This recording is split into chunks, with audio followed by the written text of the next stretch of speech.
Well, hello there, everyone. This is Paranormal Small Talk. I'm your host, Howard Petrie, and along with host Chrissy, the Listen Queen Baggett, and some Aussie then joined in with us. I don't even know. Miss Nikki. I know. It's like that stuff that gets on your shoe when you're walking in the animal yard. I don't know. I mean, we're just trying to figure her out. Listen, be nice. And then tonight we have Mr. Greg Ludwig. He is uh, he is like a. It's hard to explain what Mr. Ludwig is. He is. I have his thing too. He is like a celebrity ghost whisperer, from what I was read, and I've seen. Matter of fact, Chrissy was telling me about some of the podcast shows that you actually have. He's also been on Ghost Adventures with Annabelle's Curse. Is that correct? That is correct. And we also have your Instagram page and all that stuff for you. After the show, we can before the show ends, we can actually promote that for you and get that out. Awesome. Well, hello everybody. I'm gonna do my Ghost Inspector Greg. Thing. Nice to be here. Appreciate it. So let's talk. I see the Ghostbusters pack behind you. yeah. We're ready to zap them at any moment. Any moment. And that's that there on that whiskey barrel lid is that's the Ghost Inspector. And I brought a special guest with me tonight. I hope you guys don't mind me adding somebody to the equation, but this is Gwen. And Gwen has a lot to say, but doesn't say anything. I don't get it. But anyway, Gwen is my partner in crime, and Gwen identifies as a Bigfoot. So just so you really. know. Yes, Gwen. So I don't live too far away from that. Matter of fact, I have I live in, like I said, southeast Louisiana, right just above north of Lake Pontchartrain, and approximately about 15 minutes away, we have the Honey Island Swamp Monster, where it's been notably sighted. So I mean, Dana Holyfield. They're real good friends of mine, and we talk and stuff like that. She's got all kinds of stuff from when her grandfather was first. Actually, he got the first pictures of this thing. Wow. Walking through the woods and stuff like that. And she's got master castings that he's done out there. And it's actually a familiar name. I am also a hunter of Bigfoot, I guess you can say, or a researcher. The paranormal is obviously my mainstay, but we do like to go up and do some squatching, and have I physically had any sightings? I have not. I go up way up in the Sierras, California, and but I've had some real stinky smell follow me around. And I mean, that could be, it wasn't me. Okay. Because, it wasn't Greg. I know it was not me. I mean, I even bring a little portable shower up there, but yeah, that was an interesting thing, and an instance where, we were just strolling along. We were just casting out our lines into a little creek, and yeah, and there were several sets of eyes that were obviously on us, and could have been anything, but not wolves. There's no wolves up that way, and but yeah, it smelled pretty bad, to be honest. So I don't know. It was my speculation that maybe there was something around us, and what was very interesting, and is that up in that area, a couple things have happened. One. My brother felt like he was scanned by something. This is way up at 9,500 feet in the middle of nowhere. And I don't even know. This is just, he swears by it. And we were camping in tents nearby.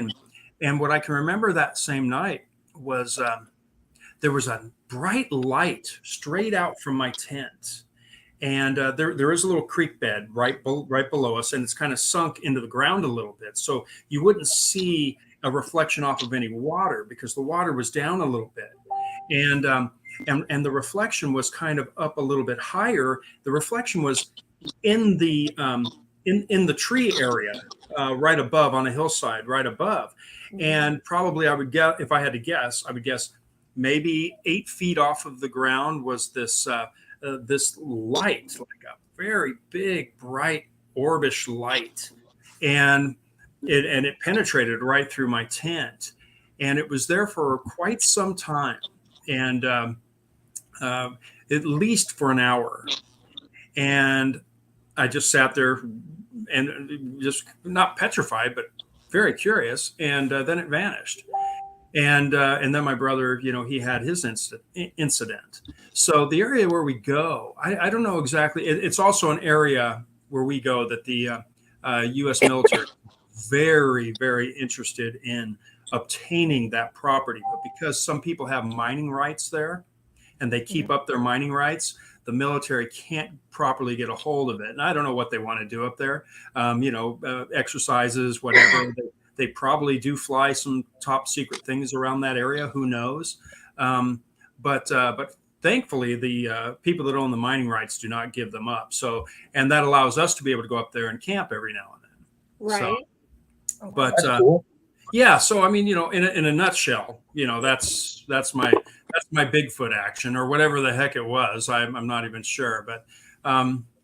But just to tell you guys a little bit about me, so people, just so people can know me. Sure. I am a fourth generation paranormal investigator. My father spent a lot of time with me in my younger years, teaching me and investigating.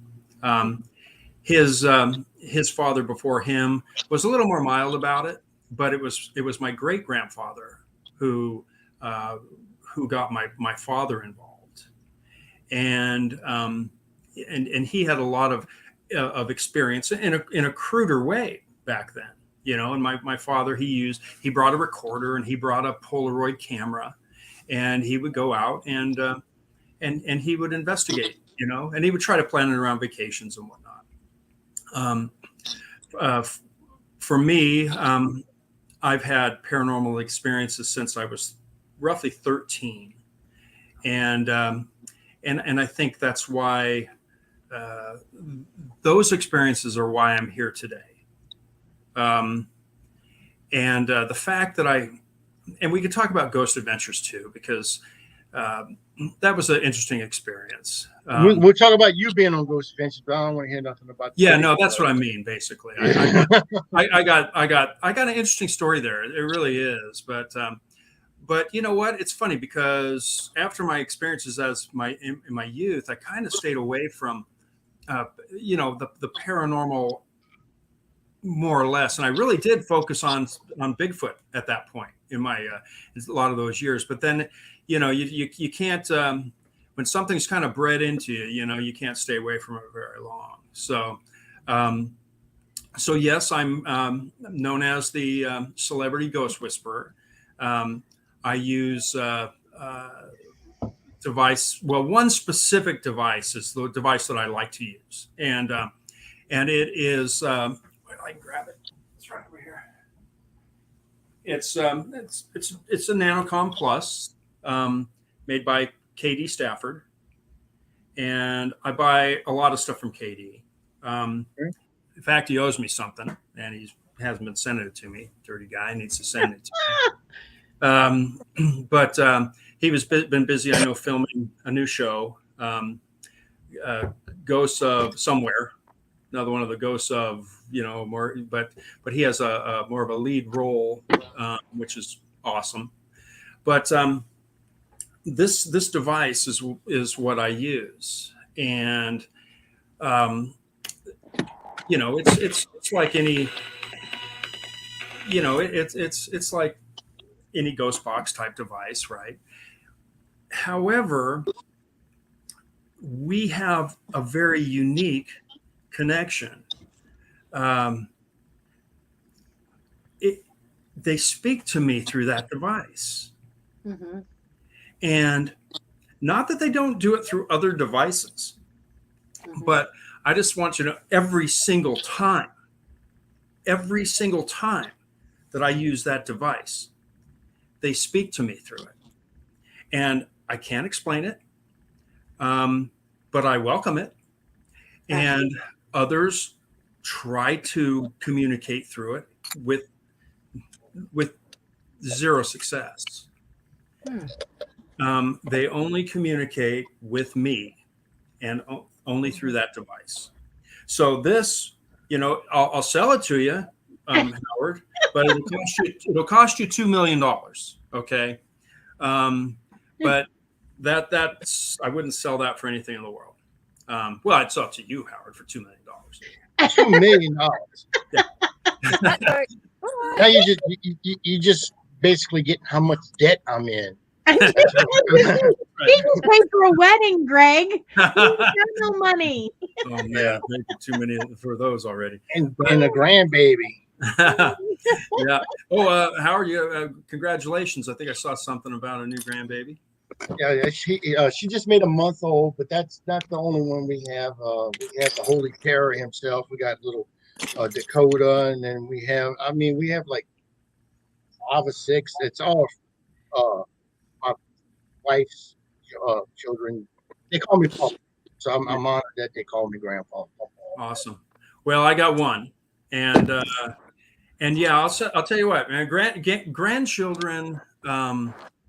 Having grandchildren is way better than having children, right?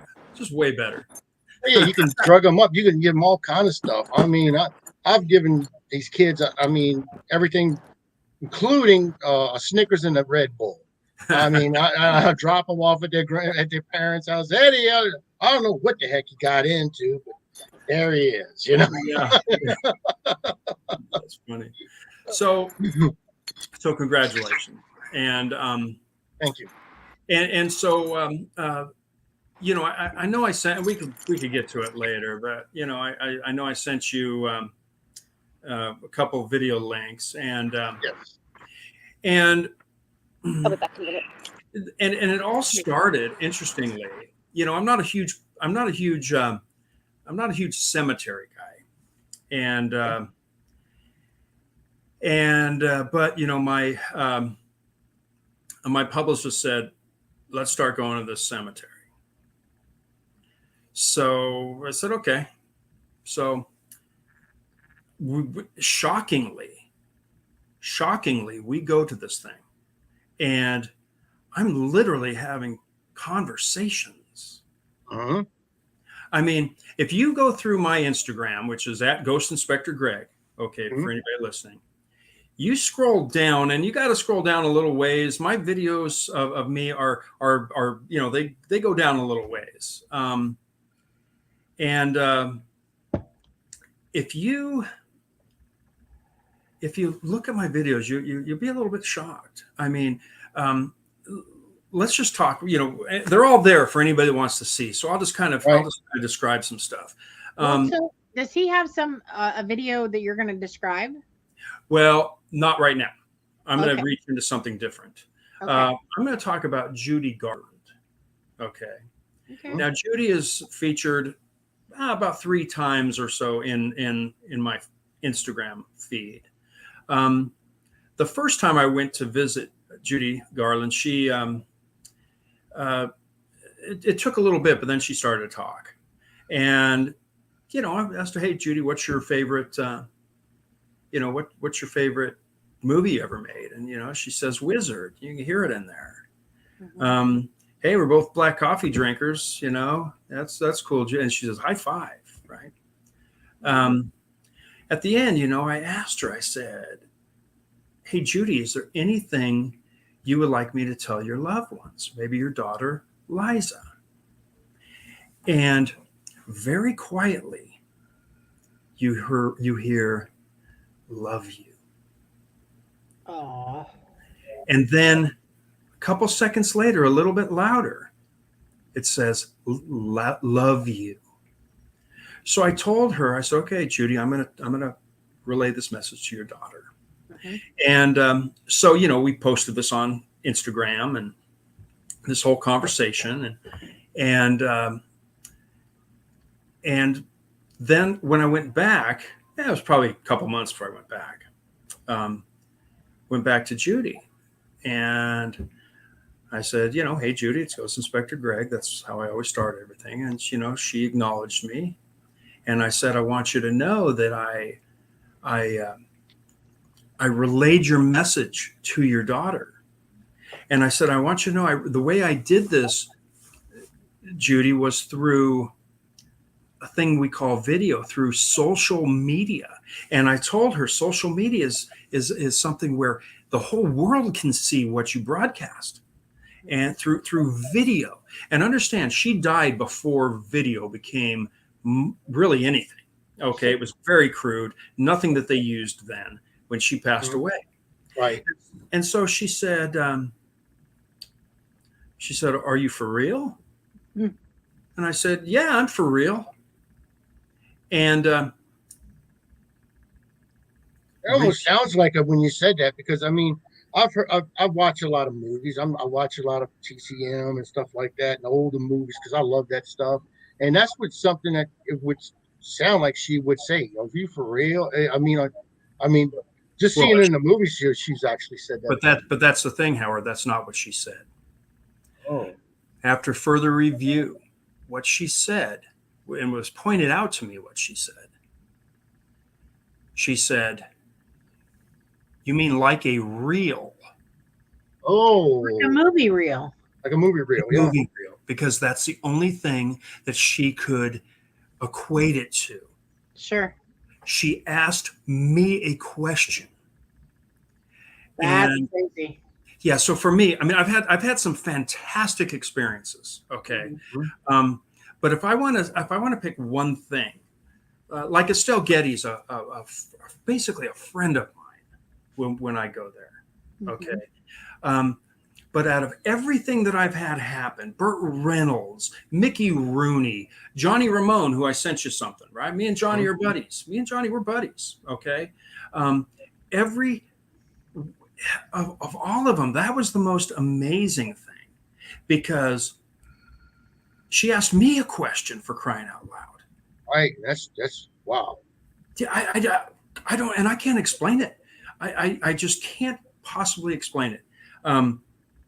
There's a mobster at the Hollywood Forever Cemetery that, hey, Jax. Yeah, Jax, and our shows. So, oh Lord. So Bugsy Siegel is buried at this Hollywood Forever Cemetery. And this is interesting, because when I went to Bugsy Siegel, he's the only one who I've never gotten one little peep out of. And somebody pointed out, well, it's because he's not there. He's an evil bastard. He's he's down below. And I said, well, I wonder if you're right about that. But anyway, Judy Garland is spectacular. The communication that I had with her is unbelievable. And Estelle Getty, when I walk up to Estelle Getty, I don't even say anything, and she says, "Hi, Greg." And it's like, how in the world? And then we have a conversation, and she jokes around, and it's a good interaction. And the last time I went there, I didn't go to Estelle Getty, and I know she's going to be ticked off at me for not. She's going to yell at you for it. But it's the Hollywood Forever Cemetery, which is where I do a lot of my work. Okay. There's another cemetery that's awesome too, but I got to build onto that one. But is a magical place, the Hollywood Forever Cemetery. When you walk into that place, first off, from the outside, it looks like there's nothing there. And when you walk in and you drive in, it's a huge facility, and very deceiving and very unusual. And it's very tranquil there. Mm-hmm. And it's funny because when I communicate, there's a lot of people trying to, a lot of people buried there that want to communicate with me. And I have to tell them, hey, look, I'm here to speak to, Mickey Rooney. Okay. So please, everybody else back off. I'll try to give you a chance sometime. Right. Or whoever it is, that I'm trying to communicate with. I have amazing results with Johnny Ramone. Johnny is very active with me. I don't know if you remember an actress named Fay Ray. She was in the first King Kong movie.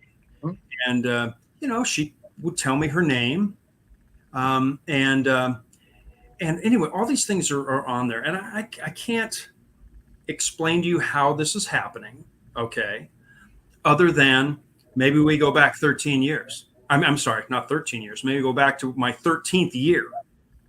Okay, my 13th year where paranormal experiences first started to happen in my life. And so perhaps that's why I have this communication ability, I guess. And I'm not gonna poo-poo it. It's through this device, okay? I mean, it happens through these other things up here too, okay? But not close to like what this thing does. So it's almost like a spirit box. I mean, it is. And you pick up some interference, but the answers are so clear. I went to this pub in Pasadena a couple weeks back, and this is not posted yet, but it will be, and it might actually be my first YouTube kickoff video. But I went to this pub, the oldest standing pub in Pasadena. Okay, and I walk in, and son of a gun, I don't really use these sort of abilities. It's not my thing. Let's go. Yeah, no, seriously, you're gonna be blown away. Jax is also a squatcher. I mean, she hunts Bigfoot and stuff like that. Yeah, she. Hey, Gwen, did you hear that? Jax is a squatcher. Yeah. Meet Gwen. Anyway, Gwen wants me to, leave her alone. Gwen, I'm sorry. Forgive me for saying that. Gwen wants me to leave it alone. I don't know. So anyway, I sidetracked a little bit there, but I went to this Pasadena pub, and as soon as I walk in, now look, I do not like to use any sort of psychic medium sort of abilities. Okay, I'm whether I'm clairvoyant or not does not matter. I like to keep things myself scientific. Okay, I want proof. Okay, I could sit here and tell you all day long. Darren Gavin from, the Night Stalker show in the early 80s. Oh, he said this to me. But, it's bullshit crap. We're NC-17. You can cut. As far as I'm concerned, show me proof. Okay. And I'll believe you. Okay. And so for me personally, I don't even really go there, but let me just tell you, I'm a firm believer in people that are mediums. Okay. At least a lot of them. Look, I've had experiences with people that are mind boggling. Okay. And I'll tell you those. I might even tell you one tonight, but people who literally told me, this is what the spirit is going to do. And this is how you're going to know the spirit is with you. Mm-hmm. And when son of a gun, that, the very thing that was told to me happens very clearly. I'm going to be all over the map, okay, tonight. But so I'm going to jump in. So I'm going to jump into that because I think it's important, and I'll go back to the pub. Okay. I had a friend in West Virginia calls me up and says, and says there's a spirit here. And she says her name is Christy. Christy with a K. I said, Christy with a K. She says you knew her. And I said, okay, I've known a Christy with a K. And then she said, she's reaching out. She's saying she died from from something, some sort of allergic reaction to a bee sting or something like that. And I knew immediately who it was. Okay. Because an old friend of mine, Christy with a K, was highly allergic and always kept the EpiPen. Is that how you say it? Right. EpiPen. Because she was always afraid of a bee sting. And furthermore, she had passed away. Okay. So I kind of knew it was. And what she said to me was, Christy says that you will know that she is with you. Okay. When a single bird flies next to you while you're sitting on a bench or a chair. I said, okay. And she said, secondly, there will be a single white feather that will float to you. And I said and she said, those two things are what are going to let you know that Christy is in your presence. I said, okay. So I'm an engineer, and I was working on a large project up behind Magic Mountain, up my way in Southern California. And I was sitting literally in my truck on a 10-acre graded lot. Okay. And there were hundreds of these lots, but this one was a huge 10-acre lot. And I'm parked right in the middle of it. Okay. It was 105 degrees outside, middle of summer. Okay. And I'm sitting there. The conversation ended. I hung up the phone. Literally 5 to 10 minutes later, I'm just working on my tablet. If a sparrow comes down and lands right smack in the middle of my windshield. And I'm looking at this thing and I'm like, a little too hot for you to be landing on the windshield or whatnot of a black truck. And then another one came and swooped it away and off it went. So I went, that was interesting. So I leave there after a few minutes. I finished up what I was doing, and I'm driving down the employee parking area, going over to where our construction trailers were. And I'm driving down this employee access road when, son of a gun, if about a 5-inch long white feather comes right down and it goes right into the very center of my truck. Wow. And I stopped right there on the road. There's nobody on it. And I said, well, I'll be darned. Hello, Christy. And that was an amazing story. And it's funny because it can be collaborated to some extent with this other person could say, oh yeah, I did tell him that, and this is what happened soon after. So, and there's some other things that are far crazier than that one, but I just thought that was it's a neat story because, well, again, it's more than a story. I mean, it was reality, but right. I can't look at you right now and say, oh, here's the feather, because I'm a stupid idiot. Okay, that's why. Because I kept driving, freaked out when I stopped, and I didn't think, go grab that dang feather. Yeah, it's an experience. You had an experience, and that's what I could have right now. I could have itched my nose with the feather in front of you guys right now had I just freaking went and got the thing. So stupid, but.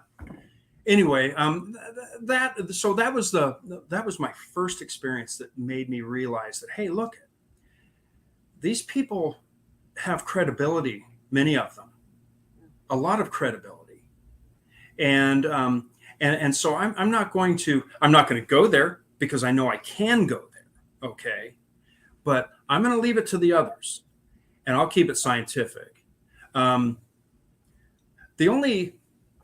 The only time of recent that I accidentally used it, okay, was when I went to this pub in Pasadena.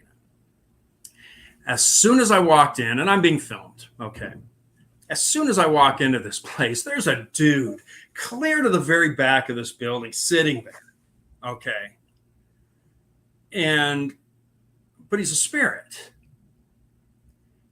And I made a mistake, and I said, I don't usually like to use this sort of go this direction, but there's a guy sitting right back there on that table, and this will all be posted. And so we work our way back there, and other devices had some stuff, like I used this Ovilus 5. But it was when I pulled out the Nanocom Plus, that I really got the communication. Went right to that very table where that guy was sitting. And I said, and you guys will see this, okay? So if you don't see this, then I'm a filthy liar, because you'll see it hopefully within the next couple of weeks. I said, hello, who's sitting here? Could I ask your name? And I don't know exactly how I put it, but something like that. And he says, wait, hold on. I got to get my name straight. Brian. He says, it's Brian. I go, oh, hey, Brian. I said, how long you been coming here? A couple weeks. Oh, really? Wow, great. So you enjoy your time here? Yeah. Okay. I said, do you have any other people here? You have any friends here? Is anybody else here? Yeah, Justin's here. And then I hear Leon's here too. And then after a couple of minutes of just kind of messing with these guys, somebody named Jen popped in and said, "Oh, Jen's here too." And anyway, interesting place. Somebody thought was haunted because the bartender who I interviewed, hears all sorts of weird noises, every night, and freaks her out. So that's why I went there. And at the end of the night, they had some music and stuff going on. And as I kind of said my farewell to everybody, I yelled, "See you later, Brian," in the back, and everybody laughed. And but then I realized, I'm probably freaking these poor people out too, because they're all patrons of this pub and they go there all the time. And now, it's a haunted pub, right? And they never looked at it with that angle before. Yeah, I'm going to be looking in the back all the time now. Yeah, exactly. I just realized, man, what damage did I do to that place? So anyway, but my next exploit, other than I think I'm going to make a run over to the Hollywood Forever Cemetery. My next exploit is going to be the Suicide Bridge in Pasadena, and wow. And I'm not going to take that one lightly, okay? And I'm not going to be disrespectful. I'm going to I'll have a word to those that might be struggling with that sort of issue, and be respectful before I go into doing any sort of investigation. There's a crew out that way that invited me. I don't know. It was a couple of years ago now. They invited me to come out. You can go, Jax. You can go, Jax, jumping off the bridge. Yeah. Okay? I'm just telling you now, Jax. We love Jax. Yeah, there's a crew, and this is crazy. This guy sends me a picture, and I could find it. It's deep in my phone, but I can find it. They were doing an investigation, this crew out that way, and they were begging me to come with them. And I'm like, I wasn't ready. I didn't really want it. But I may reach out to them and say, hey, let's go. But anyway, there was a picture, and there was a policeman standing behind them. But he had like an old 1930s piff helmet on. He was totally out of place, but son of a gun, there he was. And could they have messed with that? Well, maybe, but they don't have any reason to do that. Right. It's it just would make no sense. Oh, let me send this to this guy. Right. I hadn't even really been working hard on Ghost Inspector Greg, the Instagram at that point in time. They had no reason. It's not like it was something I would have posted then. He just said, hey, come with us. Check this out. So anyway, but got to reach out to those guys. But since you live in California, there's a couple of people I know that live out there. George and Kara Shop. He was on Ghost Adventures, and he's I know. Yeah, I definitely know George.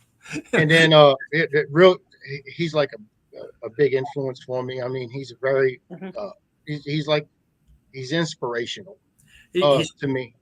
Yeah, it's funny. A couple of years ago, he was reaching out. Hey, let's get together. Let's go out. Let's get together for lunch. Let's get together for dinner and whatnot. I said, yeah, let's do it. But it just didn't. We just haven't. But every once in a while, excuse me, there's a hello, and he's a good man. And then you said you like with the older cemeteries and stuff like that, and you get like Judy Garland and stuff. Have you ever been to David Oman's house? Okay. No, I haven't. I would much rather go to the house next door. Okay. David Oman's house is the house that was next to Sharon Tate. Right, the Sharon Tate incident, or the Charles Manson gang incident, I guess you could say. I'd much rather go to that house. But I'm not saying I wouldn't, but he's done a lot of stuff because, matter of fact, we just did an investigation this past weekend, and I had the privilege of doing it with two young ladies that live in Los Angeles, the Ghosty Girls. Yeah, okay. Gracie and Vivi. Yeah, if you look on their Instagram, you'll see us. I mean, we was out here. We had them in the cemetery here in Mandeville, just north of New Orleans, and fun. It was fun to have them on it. But I've talked to Gracie, and she's seen Sharon quite a few times now, and Rudolph Valentino. Yeah. Oh wow. Now Rudolph Valentino, I'm trying to think where it is that he is normally seen. I think it's at, oh gosh, the old, criminy. What is it? Not March of Dimes. So anyway, there was an old club there. That is right as you go into Hollywood. It's right there, and I'm trying to think of what it is. It's a Lions Club or something like that. Excuse me. But used to be a bar there. They served alcohol. Everybody was there. It was a club, and I know that he's often seen there. So that's a cool place, and a place I have not ventured yet, but I plan to. Again, I mean, there's so many places, I mean, if I lived in California, I would love to, myself personally, I would love to find where George Reeves passed and the house and the conspiracy behind George Reeves' death. Yeah. I mean, he is known to haunt his house and stand in front of people's beds, still in costume, the old Superman, just standing there with his hands on it. Can I tell you guys a great story? Sure. We always look for stories. Okay, and again, I can validate my stories. Moved in here at this house back in '94. It was brand new. Okay, they freshly graded a lot. They built the home. Boom, I moved in. Okay, live at the end of a cul-de-sac. There were a couple other neighbors that moved in, and all around us were sticks. And understand, this property was owned by the Agajanian family back throughout the 1800s and maybe even a little bit beyond. So the people that lived on this land here, they were born, they lived, and they died on this land. Okay, and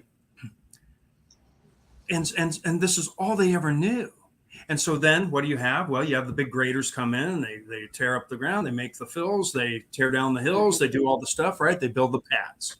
The best. So they also disrupt graves. Right. Yeah. Okay. So yeah, there was one night it was I don't know. It was probably a couple of months after we moved in, maybe a month, and I'm awoken, and standing at the end of my bed is a guy that looked like Gandalf the Grey. Wow. Yeah. He had a robe on, he had a long beard and long hair, and he was just standing there smiling at me. And I kind of sat up and I went, what's up? And then he went poof, and he was gone. Okay, that's fine. I went back to bed. The next night, I'm awoken again. And this time, there's this same character, and he's walking in through my bedroom door, and then I see him, and then he goes poof, and right behind him runs my son, who was 7 at the time, and he says, I can't sleep. I said, all right, Bubba, come up here with me. And he goes, to sleep. So he came up with me and we went to sleep. And that was the story, right? But 2 days later, my next door neighbor, John, who still lives next door to me now, comes over to me and says, "Hey, because he knew I was, paranormal guy. Hmm. Have you had any strange things happen in the last couple of nights?" I said, "Well, what do you mean?" He says, "Well, okay." He says, like 3 nights ago, I'm awoken by 2 people dressed in 1800s period clothing, standing over my wife, Julie, staring down at her, smiling. I said, "Seriously?" He goes, "Yes." He said, and then the same thing happened the next night. Same 2 people staring down at Julie, and then they would vanish. And I said, "Well, yeah, John, I have had an experience." And I explained it to him. I said, "But," he says, "Well, what do you think this is?" And I said, "Well, look, we both have new businesses. We're working hard. Maybe we aren't getting the sleep that we need. I don't want to alarm the guy, right? Right. But there was a problem.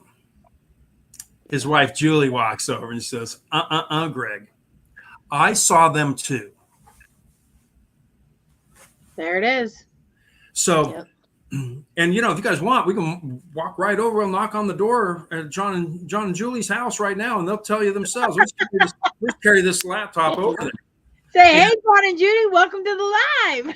I mean, I would have to play it into that. I mean, as soon as I seen that, and he looked like Gandalf the Grey, I'd have to jump out of bed and go, "My precious."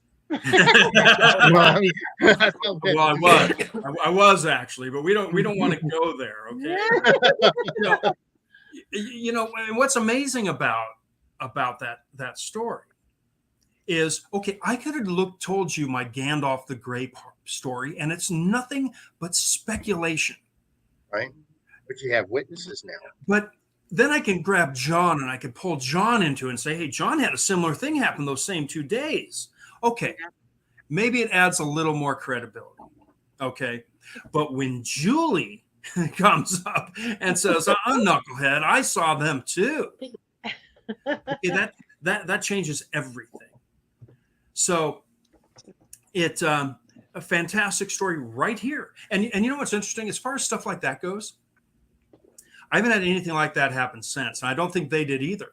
Okay. And I literally believe that those folks who were settlers here, this was their property. They were coming over. They wanted to see who was living on their land. Yeah, Probably. And probably satisfied, and off they went. So that we haven't seen anything like that since. Had some pretty rough experiences here with other sort of entities, but nothing like that. Maybe it was his way of greeting you and saying, "I welcome you to my home." Maybe, yeah, maybe. But anyway, that's just another interesting story. So Yeah, for sure. So, Definitely, yes. So, Ghost Adventures, Howard. But more than Ghost Adventures, Zach Bagans' Haunted Museum. The Zach Bagans Haunted Museum. I got a haunted house. I live in a haunted house. I mean, Yeah. So check this out. It was June of 2017. Went to Vegas. I always stay at the Mandalay Bay, or I stay at Bellagio, things like that. That's where I like to be. And that particular time, I was at the Mandalay Bay, and I had 2 of my kids with me.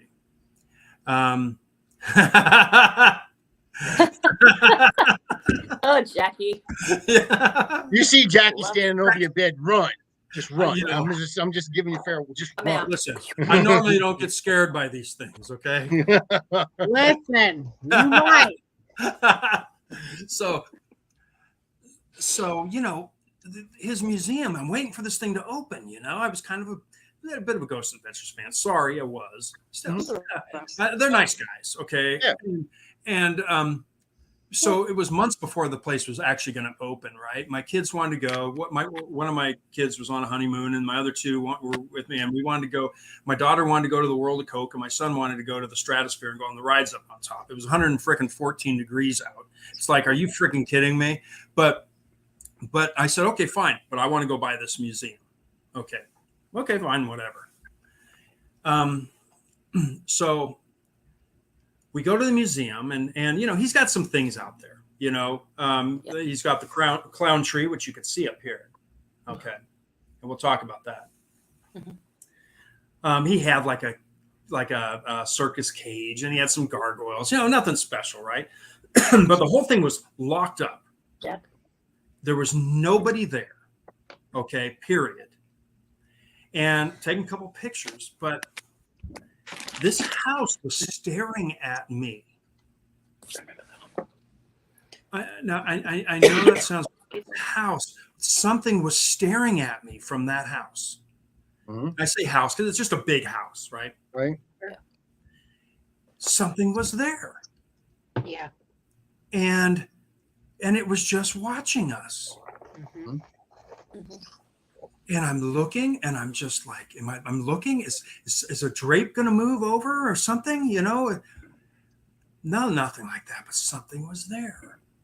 So I took pictures. Took a picture of the clown tree, which is that up there, and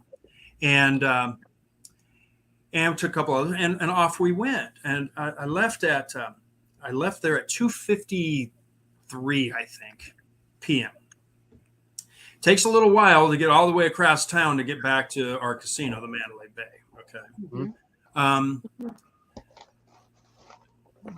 Got back there, did some, had some dinner. I went out gambling, drinking a little vodka and cranberry.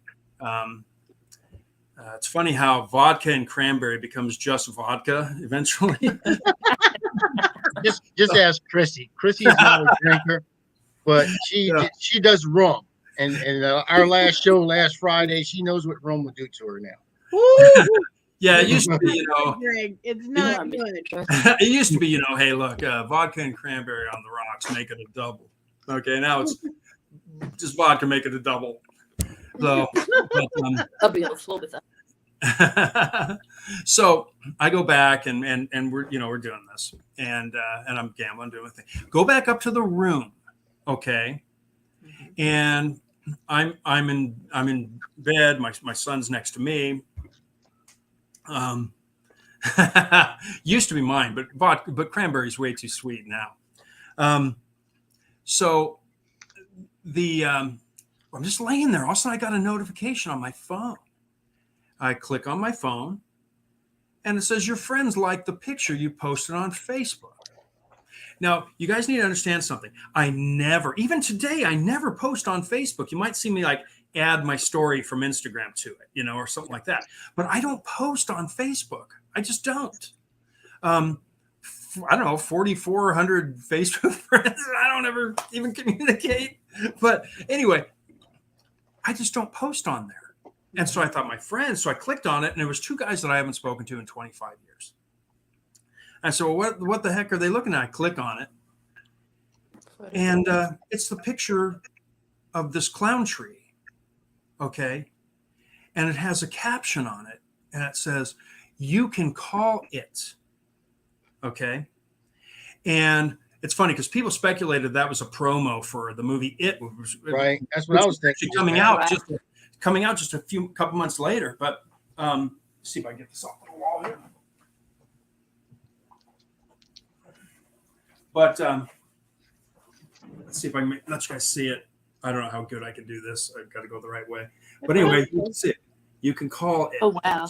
That's what was on there. That's the ghost phone, by the way. That's the phone that actually took the picture, and the phone that had the communication through it. And what I did with that phone was I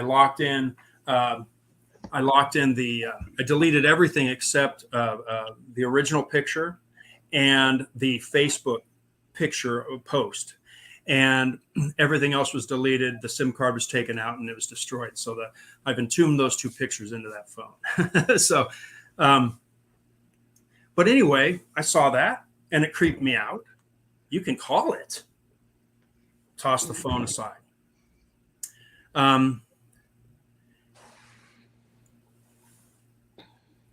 The bed over was my daughter and my wife, and she gets up to get a drink of water. Right at that very second, the door handle just shook violently. Wow. Now understand, I'm at the Mandalay Bay. The door handle shook violently, and she says, "Somebody's trying to break into our room." And I went, "Shh, shh, shh." Shook, shake, boom, boom, boom. And then it stopped. And there wasn't another sound. There was no walking. There was no talking. There were no doors opening. It was pitch quiet. It was even pitch quiet outside, for crying out loud. And we're in Las Vegas. And I got up. I looked through the peephole. Nothing there. And I realized, do not open that door.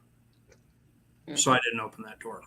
And I went back and kind of slept that night a little bit, maybe a half hour that night after that. Because, I mean, something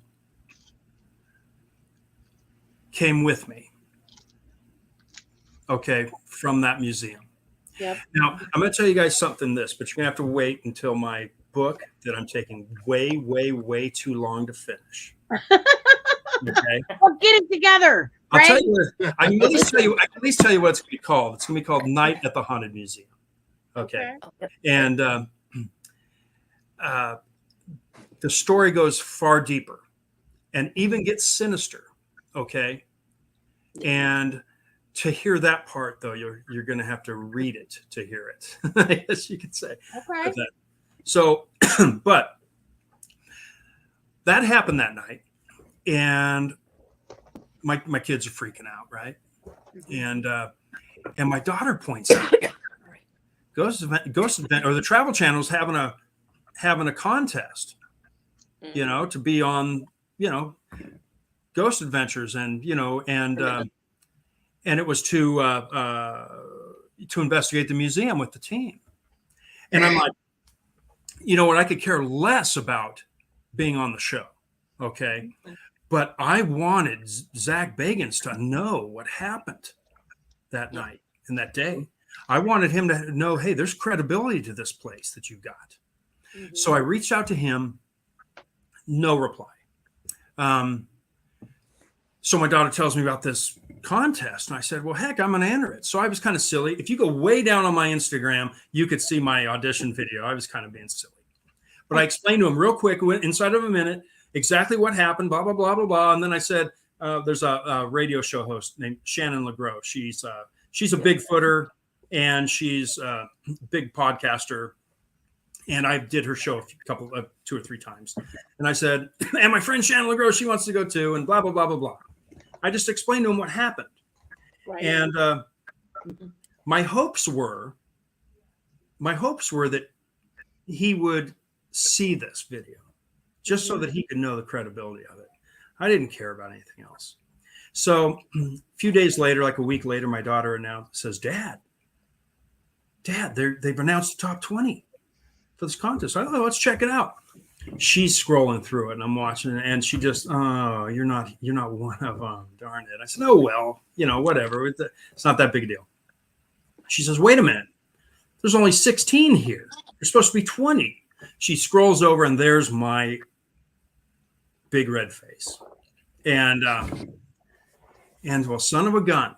Now I knew that at least the guy saw it. Somebody's seen it. Yeah. And then the next day I got the call from Corey Lyon, the executive producer. Hey, you won the contest. And I'm like, huh? So, okay.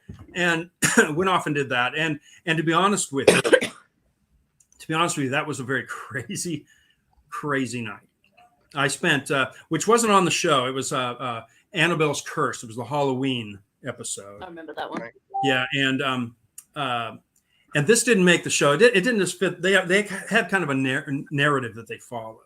And it's funny, the this thing was yapping up at this girl that was there with us, right? Yapping away at her. She said, "Oh, I love you, David. I love you. I love you." It's like, don't tell a demon that you love it.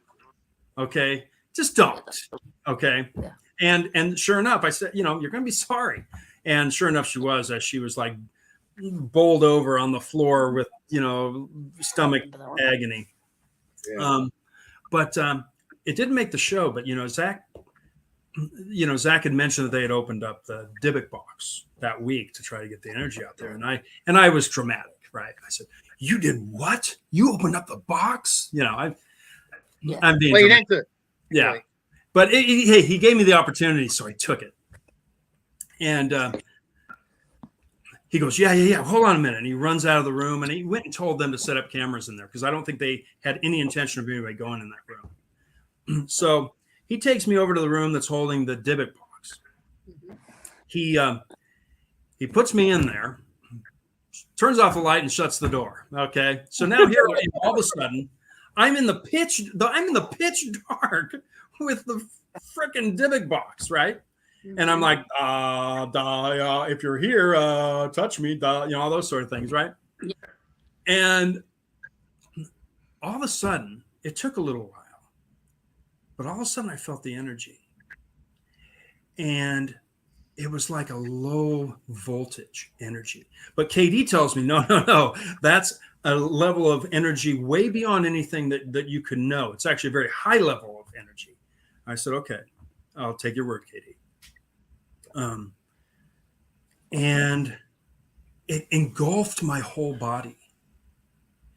And it was, whatever it was looking up and down me. And it was massive. And it left. And I was yelling, "Hey, it's here, you guys, it's here."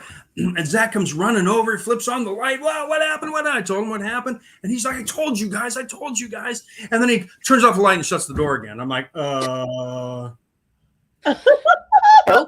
So sure enough, a few minutes later, this thing comes back. But this time, and there's something that I always tell everybody because I've seen it too many times. People can be really dumb.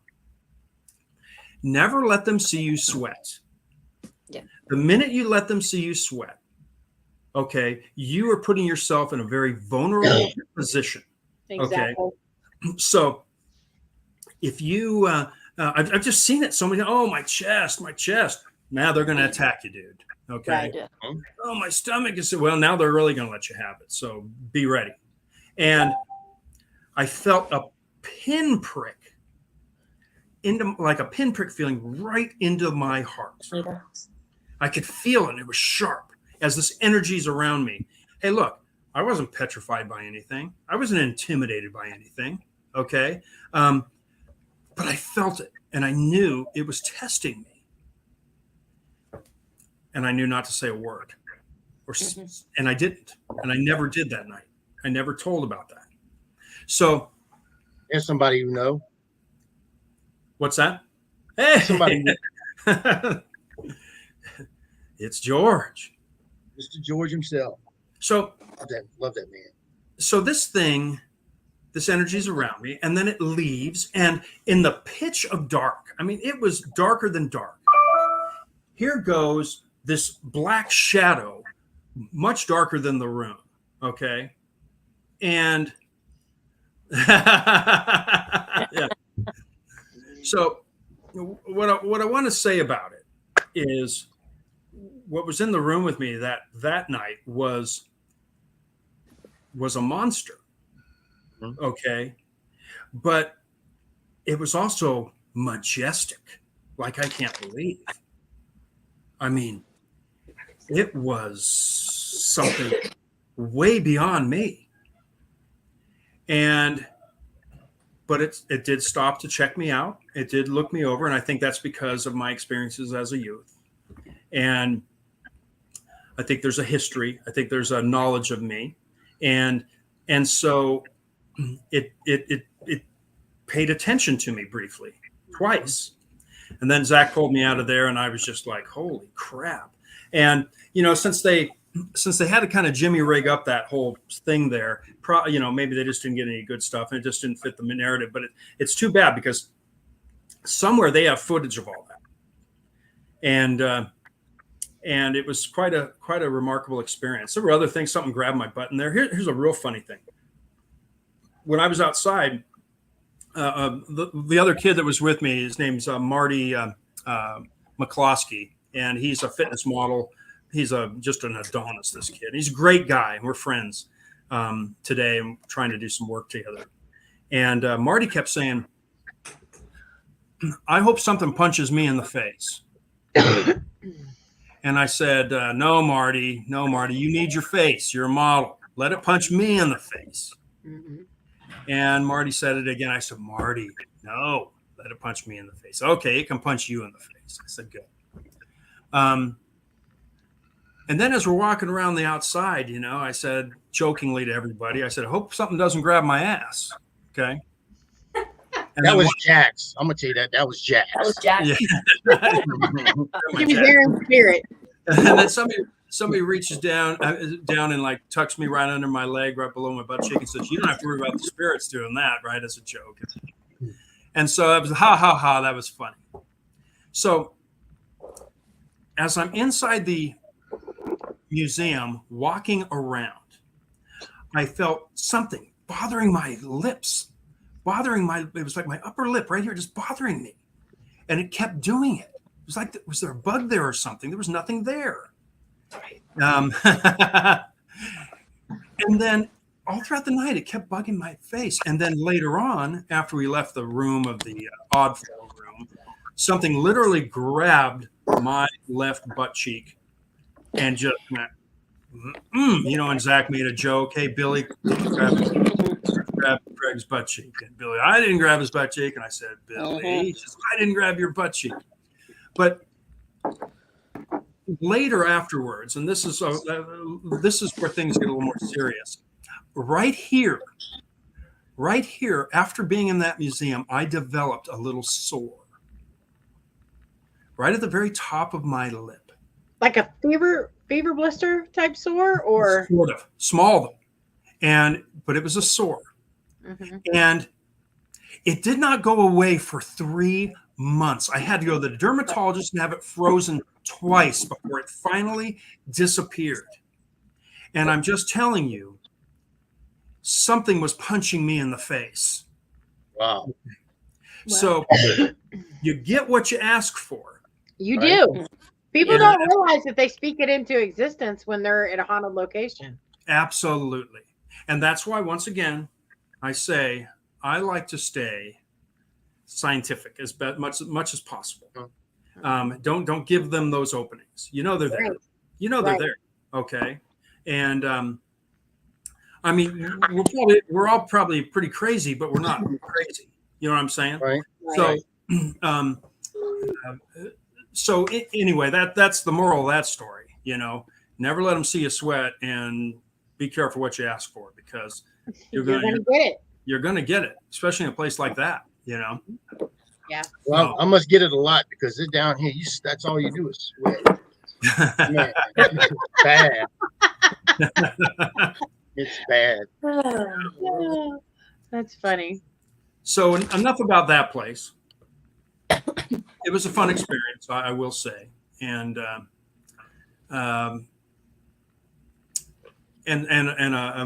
there's so much more to the story. The story goes from before I was there to far after I was there. Visitations that I had, and little confrontations, and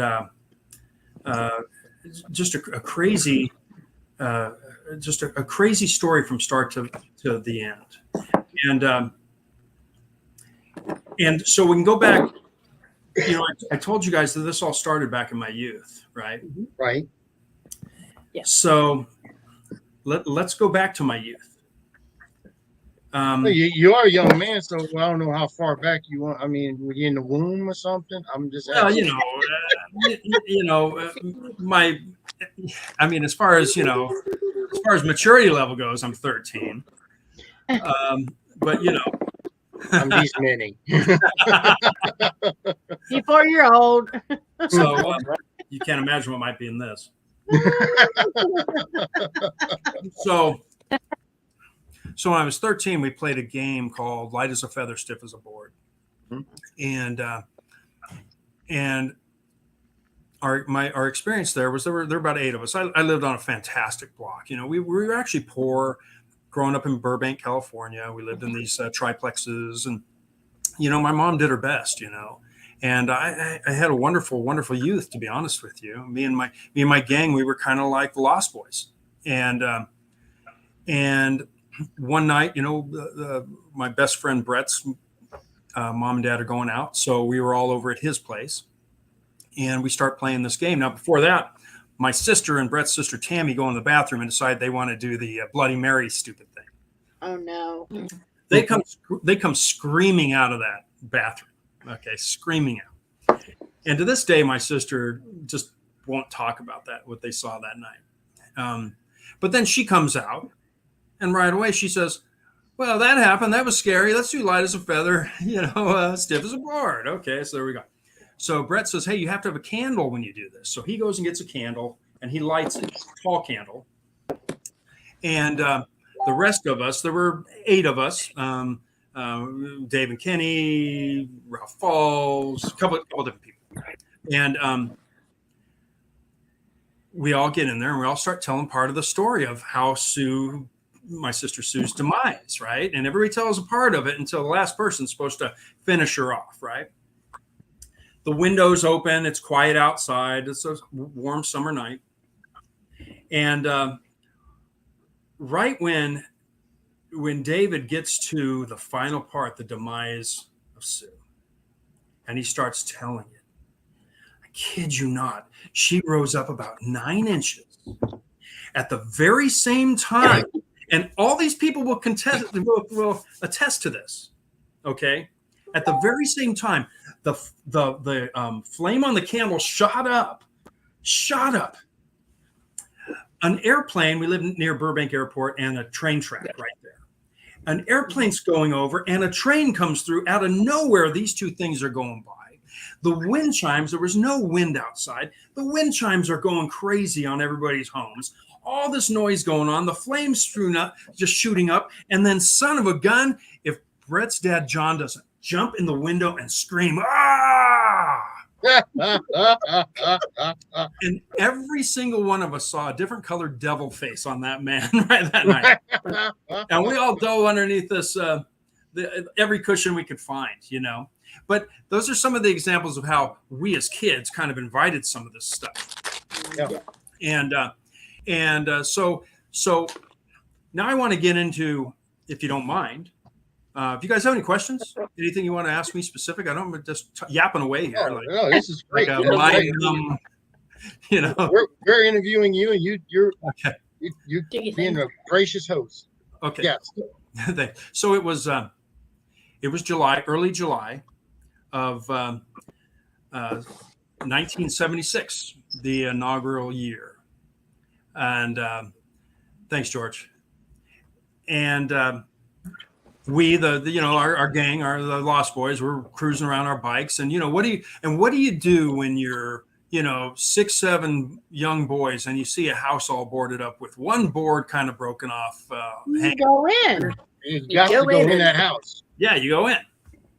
So we did, and we go in the one room, and we make a left into the room next to it. Inside this room, and understand, as a kid, it's vague to me to remember this, but I think it was some sort of a pentagram. Oh, Lord. I think, and there were wrinkled up newspaper everywhere. There was some writing on the wall that I couldn't make sense, but it was red. I wasn't even interested. Okay, as a kid, I had no interest in the newspaper, that or blah blah. The only thing that I was interested in was that dagger that was in the middle of that chalk-lined pentagram. Yeah. There was a dagger. There was a candle tipped over, and there was a replica German Luger pellet gun.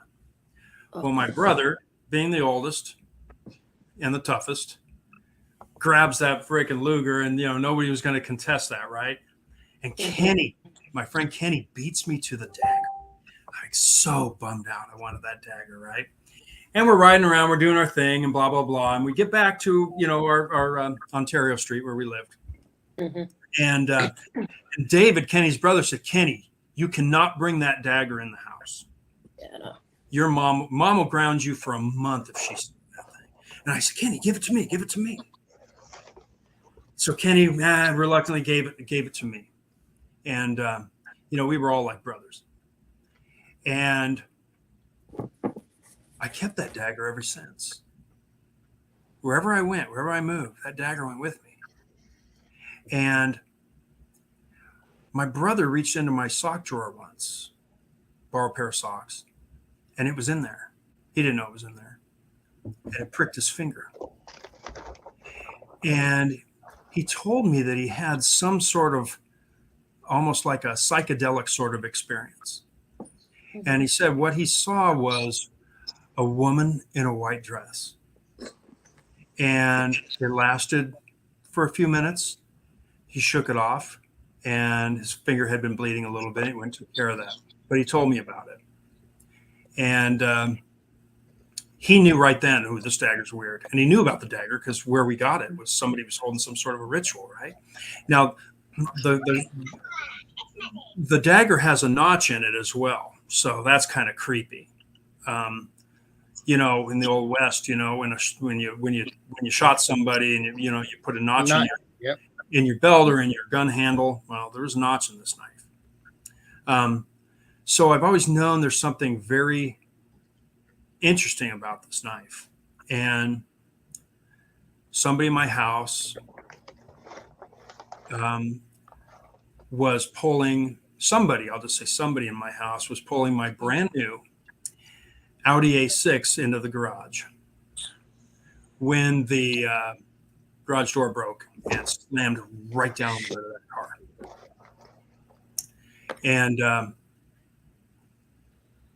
And then a few days later, there was a box holding a box spring that hadn't been put together yet. A bed frame. I'm sorry, that hadn't been put together yet. And somehow that thing came slamming down, just barely missing this person. And I was told, "You need to get that thing out of this house. That thing is trying to kill me." Can you believe that? And so I did. And currently right now, the dagger sits alone in a room. That's all I'll say.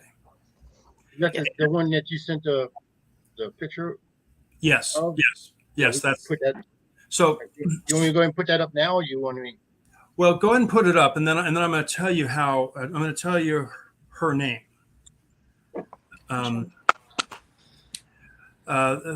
This is the Colt Prinsessinen, and a spirit came to me in my dream. Don't ask me how. Mm-hmm. And said, "This is the Colt Prinsessinen," and it said, "She is the most beautiful, and she is better than all the others." And I woke up remembering that, and I looked up Colt Prinsessin. Okay, Colt. Yeah, it must have been a Colt there where we got this thing back in that day, right? Mm-hmm. Yeah. But Prinsessin, and I said, "Okay, was that German?" So I looked it up and I typed in my best spelling of it, and it just came back simple. It's the Cold Princess. So I want to introduce you guys to the Cold Princess. I've had a series of mediums that I trust. Motherella Piper. I can't get into it. A series of them who have basically they not read the dagger. Why can't I think of it? I took a class on it, for crying out loud. Anyway, they Energy. no, they reached out to communicate with the dagger, and Ed Dames. What is that? What was Ed Dames' big thing? You got to know this, Howard, right? Oh. Ed Dames. Anyway, he and I was basically checking it. I was checking the knife out because that looks like that's a bone handle. yes, it is. It is. And it's just like I said, it's just got a notch carved in it. If you zoom in, you'd see it. But in any event, every one of them came back saying, "Well, there's a powerful female entity attached to this dagger, like a warrior type, queen type entity attached to it." Are you And talking about psychometry, Greg? no, I'm so dumb that I can't think of what I'm talking of. It's so simple. It's just, the military used to experiment with it, and something reading. Ugh, gosh darn it! I shouldn't have had that one little sip. I just shouldn't have. You're okay. It's okay. It's not important. So every one of them described the same spirit attached to it.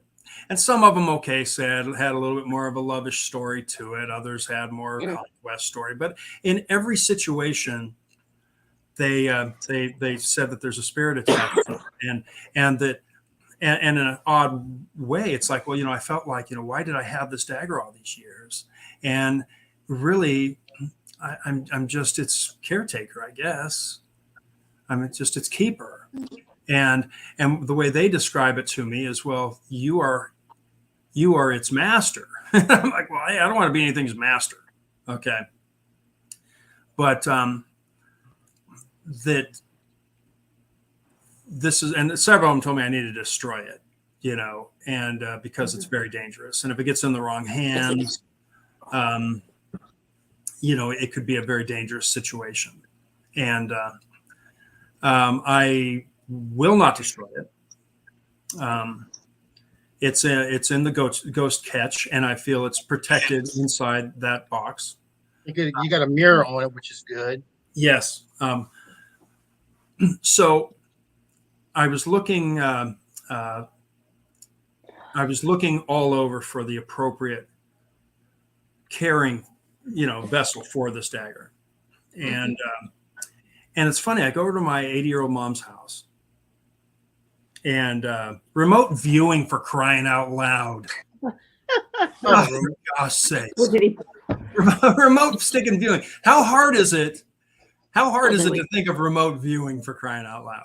All right. So anyway, yeah, they all remote viewed it. Okay, there we go. Enough of that. So I go to my mom's house, and holy smokes, there's this little box over there. It's just the right size. And I said, "Hey, Mom, where'd you get that box?"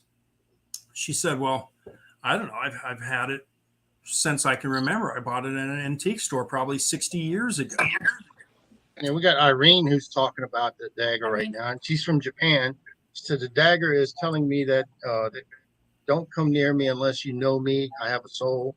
And Anita is saying you can unbind it and release the spirit if need be. So Anita, for the first lady, I'm sorry, I forgot the name. Irene. Irene. Yes. Yeah, that's very interesting. And that basically follows suit with more or less what everybody else had said. And then in regards to the second, Sorry. I do know that you can't, but you have to destroy the dagger to do so. Right. Right. There, you can wrap it in white and do some things to keep it docile. But in the end, if you destroy the dagger, it will release this spirit. What I find interesting, you said that your friend actually stuck himself in the hand or finger, My brother. and your brother, and it bled, and he saw a vision of a woman in white. Yeah. Now, could this thing maybe been used for murder of that woman, and her spirit it's like an attachment? Well, what I'm told is the kill was in battle, and in World War II. That's the era of the dagger, and it's a German company that made it. And and I was told that it killed in battle, and that in the end, it was stuck in a tree, and the carrier who owned it at the time was killed in an explosion, apparently. And then somebody else found the dagger and brought it back to the States, as people would do, right? They'd all take their souvenirs.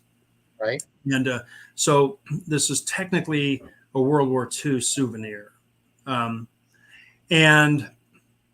I guess, you could look and say, and this is interesting. And this, Howard, you're really not going to like. Okay. My daughter figured this out. I found this dagger.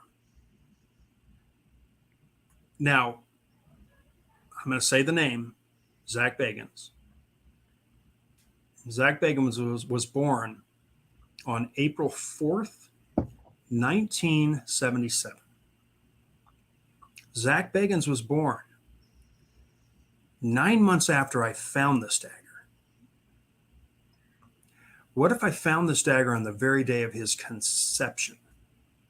And what if I have been nothing more than the caretaker of this thing until it needs to go to its rightful owner? What if this dagger's rightful owner is Zach Bagans? Now, Howard, here's what I want to tell you about that. If this dagger's rightful owner is Zach Bagans, he's never going to have it because this baby is mine. That's what I was getting ready to say. I wouldn't give no. I offered it. It wasn't taken, and so no, it's mine. So, but anyway, that's the story of the Cold Princess. It's a beautiful knife. It's a beautiful knife, and anyway, so this case my mom had, and I said, "Hey, Mom, I got a $50 gift certificate to Target. I'll give it to you right now in exchange for that box." And so she said, $50 for Target? That's my favorite place. Give it to me.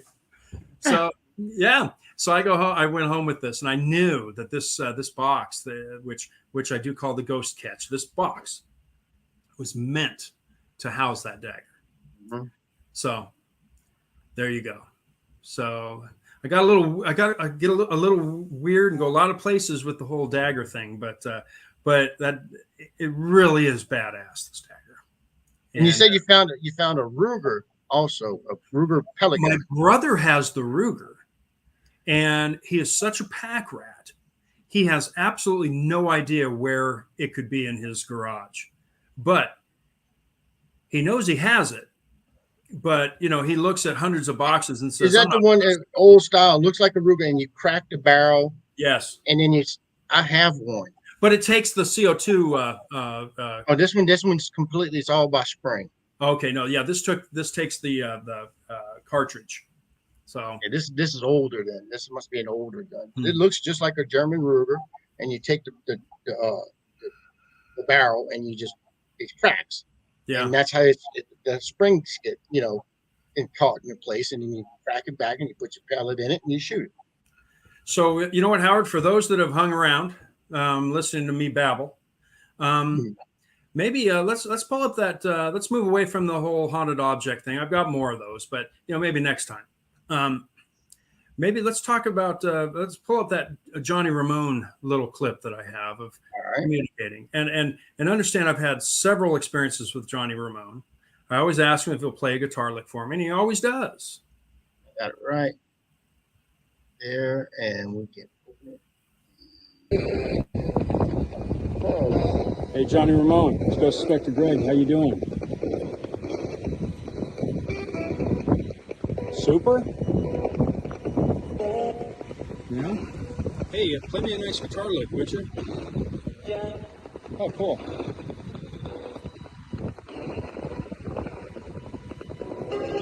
Nice, thanks. Appreciate that, Johnny.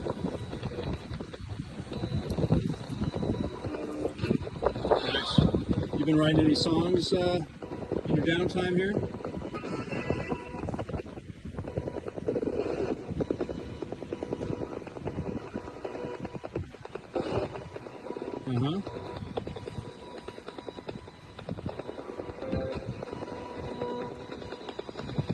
Well, thanks, Johnny.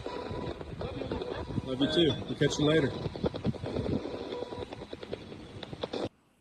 That was very, very clear. Yeah, he said, love you a bunch. Or Yeah, yeah, yeah. He responded. I mean, he was getting a lot of intelligent responses from him. Yeah, we had this, and it's always sort of similar, you know. And but there, you know, one time, I mean, he just played a big old massive guitar lick, you know. Just that was the first time we went there, and really just blew us away. And that's kind of how it is. And I with all of them, you know, I get that sort of a I get specific responses, you know. And like with Burt Reynolds, you know, he said Burt is, and when I asked him what his favorite movie was that he ever made, he you know, I thought he would say something like Deliverance, right? But no, it was oh gosh, there my mind goes again. The Smokey and the Bandit. Yeah, he said Bandits. That's what he said. I said, you know, and that was cool. And it was funny because I just kind of stumbled across Burt Reynolds. He didn't even have his any of his stuff up yet. He just had a black placard that just said Burt Reynolds. Yeah, because he didn't die that long ago. No, he did. But here's what's really interesting is I don't know the actor's name. Okay, I mean my phone's off. Otherwise, I'd look it up. But the guy that played Gunther in the show Friends, okay, you know, he was a important side character on the show Friends. And something that I kind of learned from Gunther James Michael Tyler. Thank you. Oh, women know that stuff. I mean, they know about fans and all that stuff. I looked it up. I use Google. So here's what I learned. Okay, you gotta make sure that, you know, you gotta make sure they're good and stiff before you talk to them. Okay. Could I just put it to you that way? Yes. Because this guy, I walk up to him and I'm recording, right? And I shamefully somehow, I don't know how I didn't get this recorded, but so this is just the story. I walk up and I said, you know, I see who he is, and I said, hey, how you doing? Blah, blah, blah. You know, I'm Ghost Inspector Greg. And he says, get out of here. I said, what, you don't want to talk to me? He says, shut up. And I said, well, wow, somebody's not happy that they're here, are they? And he says, get lost, clown. Wow. So, and I could kick myself. I don't have that, but it taught me a lesson. Okay, this guy had only been buried there for like a month. You know, I think I better give him a little more time. They accept themselves. Let them stew it over a little bit longer and come to grips with themselves from now on. But interestingly, the other clip that I gave you, if you could pull that up, this is the girl. This is the girl that was tragically shot accidentally by Alec Baldwin on the set of his new Western movie that he was making. Oh, that just recently happened, like last year, huh? Yes. And got a little bit of communication out of her, and I do believe that as time goes by, I'd probably get a lot more. Yeah. I'm here at the graveside of Helena Hutchins, who tragically died recently on the set of the Alec Baldwin movie.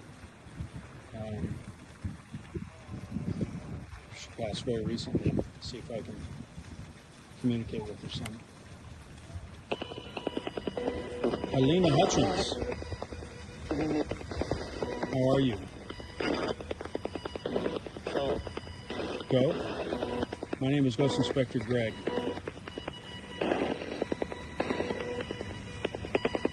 You're very talented cinematographer. Bye, honey. She said, hi, honey, right there. Sorry to hear what happened to you there. She said thank you. On the set of the movie, you were shot dead, sadly, accidentally. Do you have anything you'd like to say to your family or friends right now?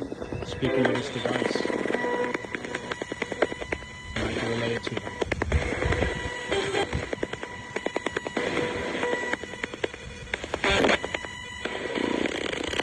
Intercom Plus by Katie Stafford. Cozy every We can probably cut it right there. joyful. Even though it's Alec Baldwin.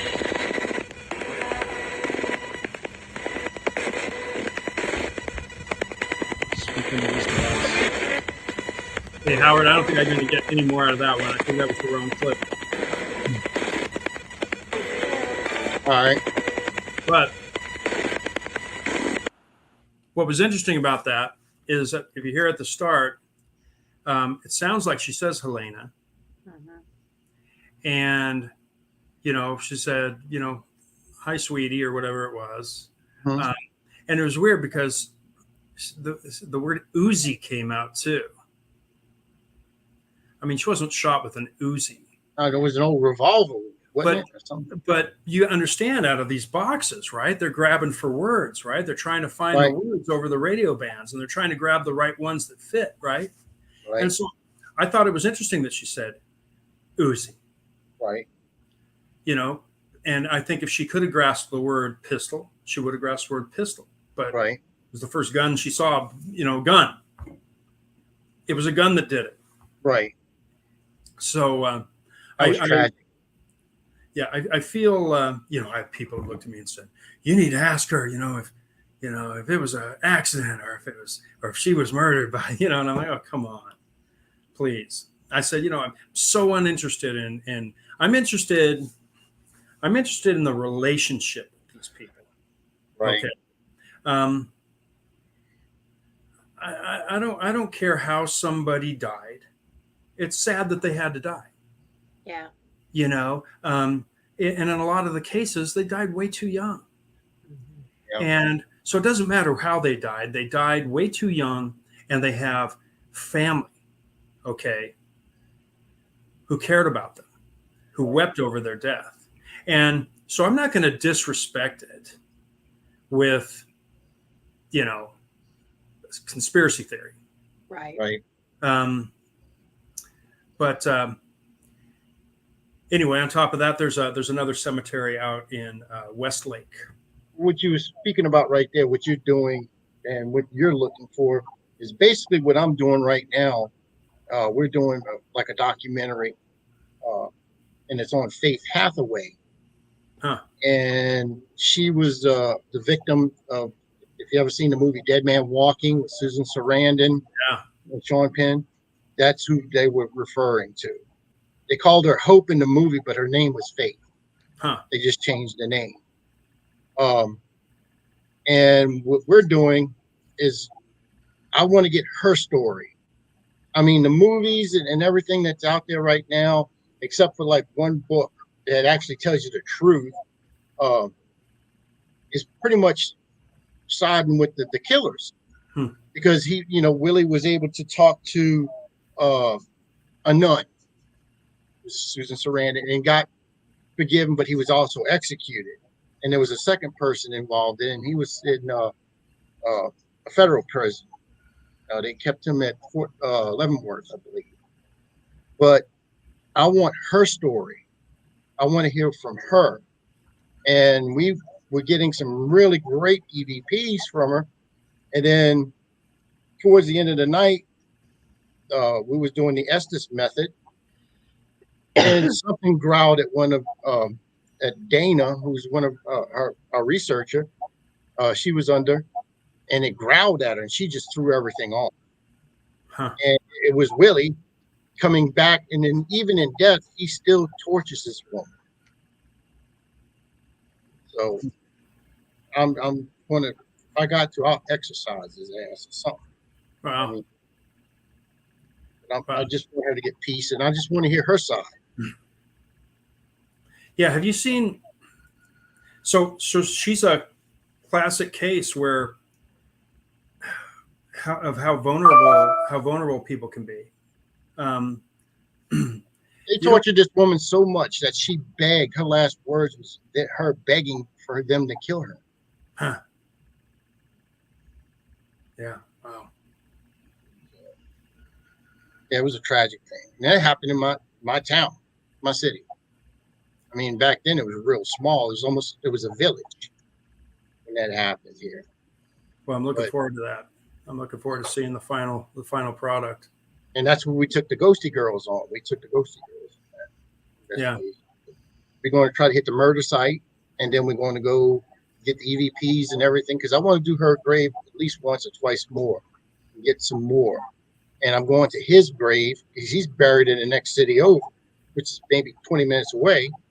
And I'm going to play all that at him. Will he enjoy it? I don't know.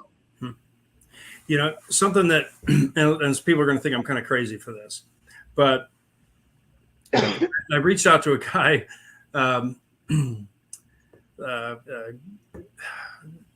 Greg Norwood. I heard that name before. Yeah, he's Hellier was his series. Yeah. And that's out of Kentucky.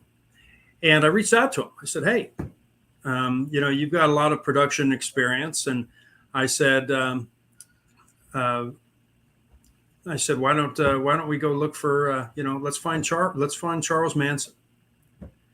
And people said, why would you want to do that? That guy needs to rot in hell. Well, you're right. He does. Okay. But there's quite a history to that, right? There are places right there in the, you know, in deep parts of Kentucky where he had history. His mom was a prostitute.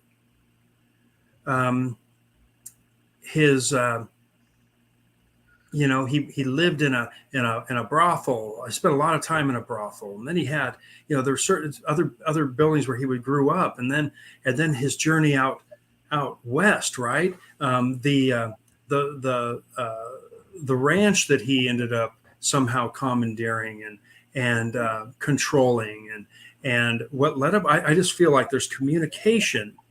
I would be interested in going to some of these places where he grew up as a youth, and seeing if I could get any communication.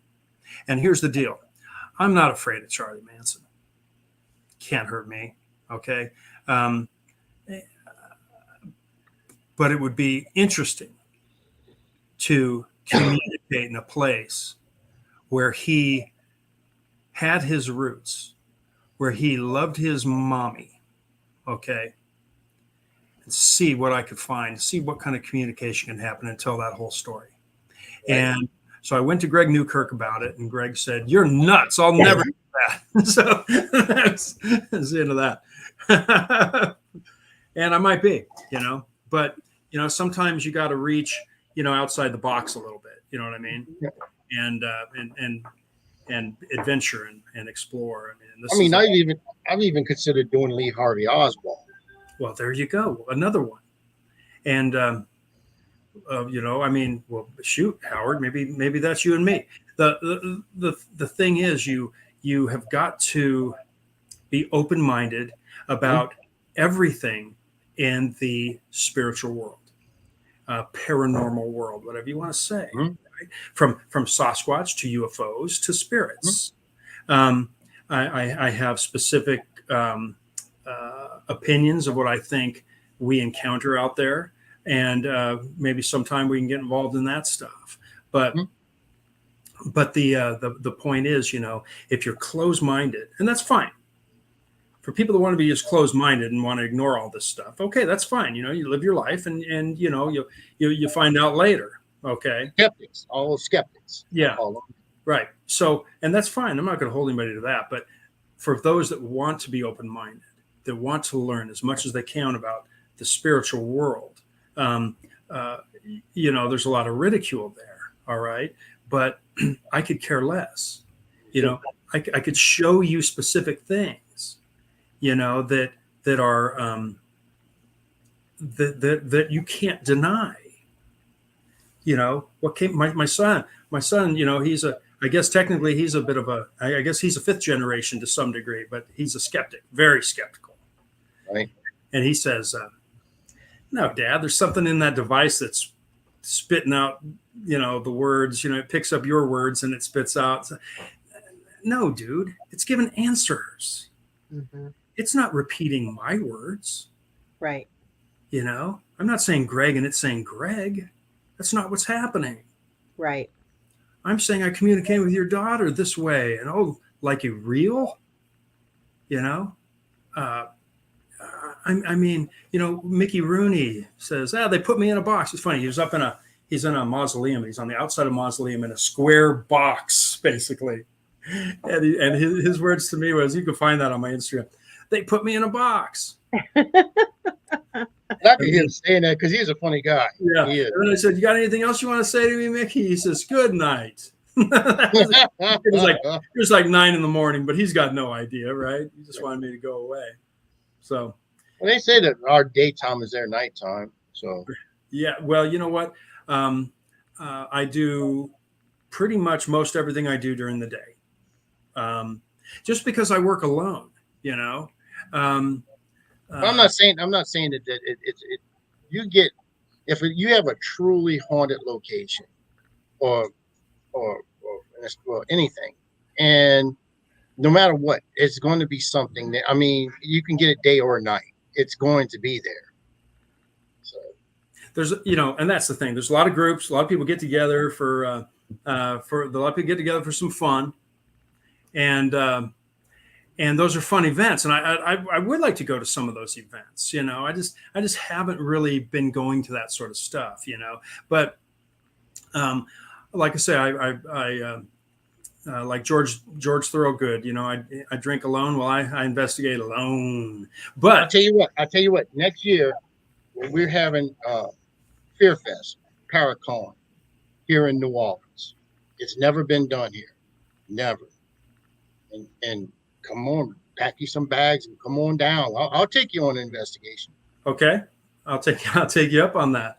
I will take you on one. Hopefully by then I'll be able to, set up a booth and sell some books. You never know. There you go. There you go. And then look, bring some extra underwear. I'm just saying. Finish the book, Greg. Right, exactly. Well, I want to thank you guys for having me. You're gracious hosts. And you guys are 2 hours later than me. You guys got to hit the hay. I would imagine. No. Me, it's 8 o'clock. I'm just going to do some paperwork. My new wife is off of work. See, put wife in quotations. I'm gonna come up behind you and smack you with something. Howard. That's great. She's in the next room right now. She's got. I hope she's watching. Jackie! Well, I'll tell you what. Let me leave you guys with one more story. Okay. Okay. I love hearing this. You ought to have your own podcast show, man. Yeah, I'm a better.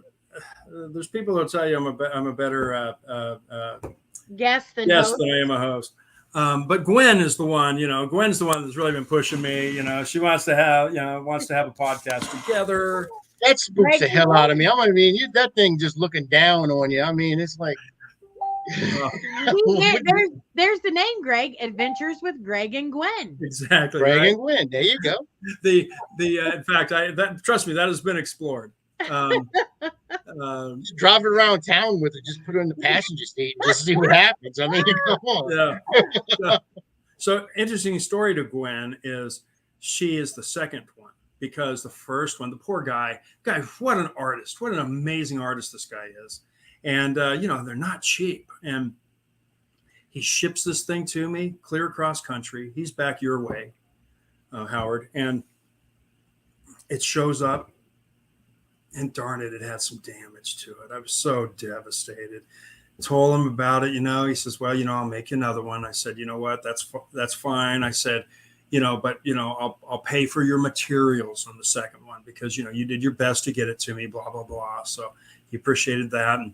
And then the second one shows up, and it's Gwen. And oh gosh, there was just a little bit of scuff marks on the lip and on the nose. And so anybody sent some paint with it, just in case. So we followed his directions and touched up those few little spots, and it was just perfect, perfect. And so hung it up there, and it's been my buddy ever since. So there you go, companion. Yeah, absolutely. So where can they find you? Where can they find you? Yeah, okay. Please. We want to make sure we get everything out, all the information we got. So pretty much my thing is Instagram. Okay. And yeah, ghostinspectorgreg.com is coming. It's kind of in the works. I'm kind of slow with some things, but at Ghost Inspector Greg on Instagram, that's where you'll see my stuff. Just Facebook, sure. Facebook friend request me, but you're not going to see my stuff, anything from me there. I'm about to set off on a YouTube channel where I'm going to start posting longer videos on YouTube of investigations.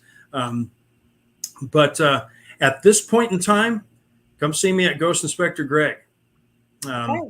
And hope everybody enjoys what they see. I do a lot of different stuff. I show my investigations. I show other stories. I show a lot of, even cartoons and stuff. But I'll just, I'll share a whole range of things. And sure. And whenever my stuff comes available, I post it up there too.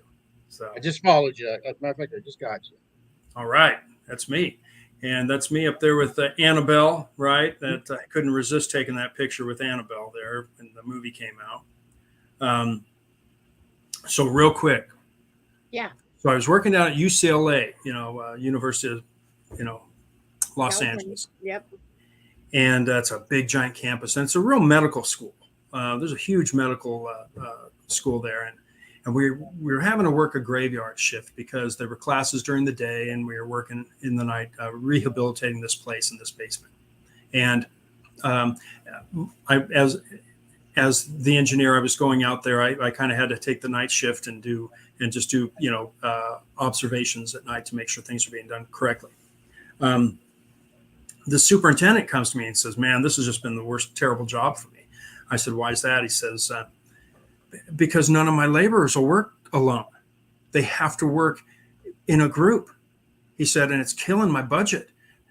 No matter what I need done, nobody will go alone. They have to go in a group. They're afraid of this place. They say it's haunted." I'm like, yeah. So I'm there and I'm doing a fair amount of kind of investigating as I can when I'm there. Right. I'm usually only there a couple hours. And, it was pretty eerie stuff. Greg, get the awesome. That's great. Thank you. Appreciate that. So we go up and upstairs on the third floor,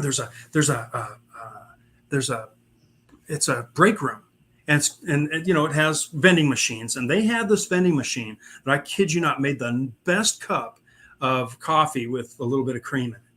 And it was delicious. And every night I would have a couple of them. They were so good. And I walk in there this night and there's a woman sitting in the back of the room. It's a fairly decent sized room. And the doorway is wide open. It's an open doorway. There's no door. Mm-hmm.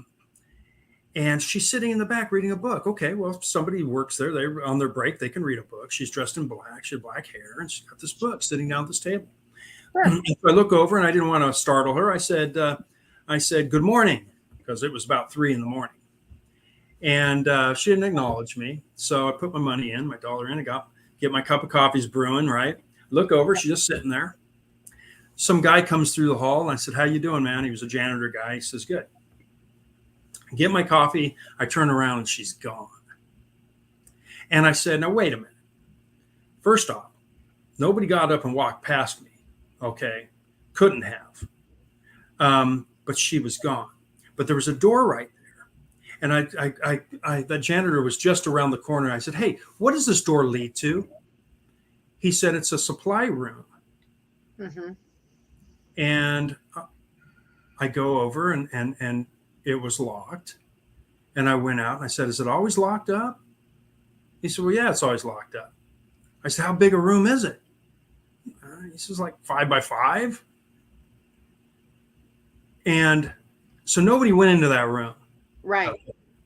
And nobody walked past me. Mm-hmm. But yet I saw her twice. Sure. And it's just interesting that wasn't my mind playing tricks with me because everybody around that place thought everything was haunted around there.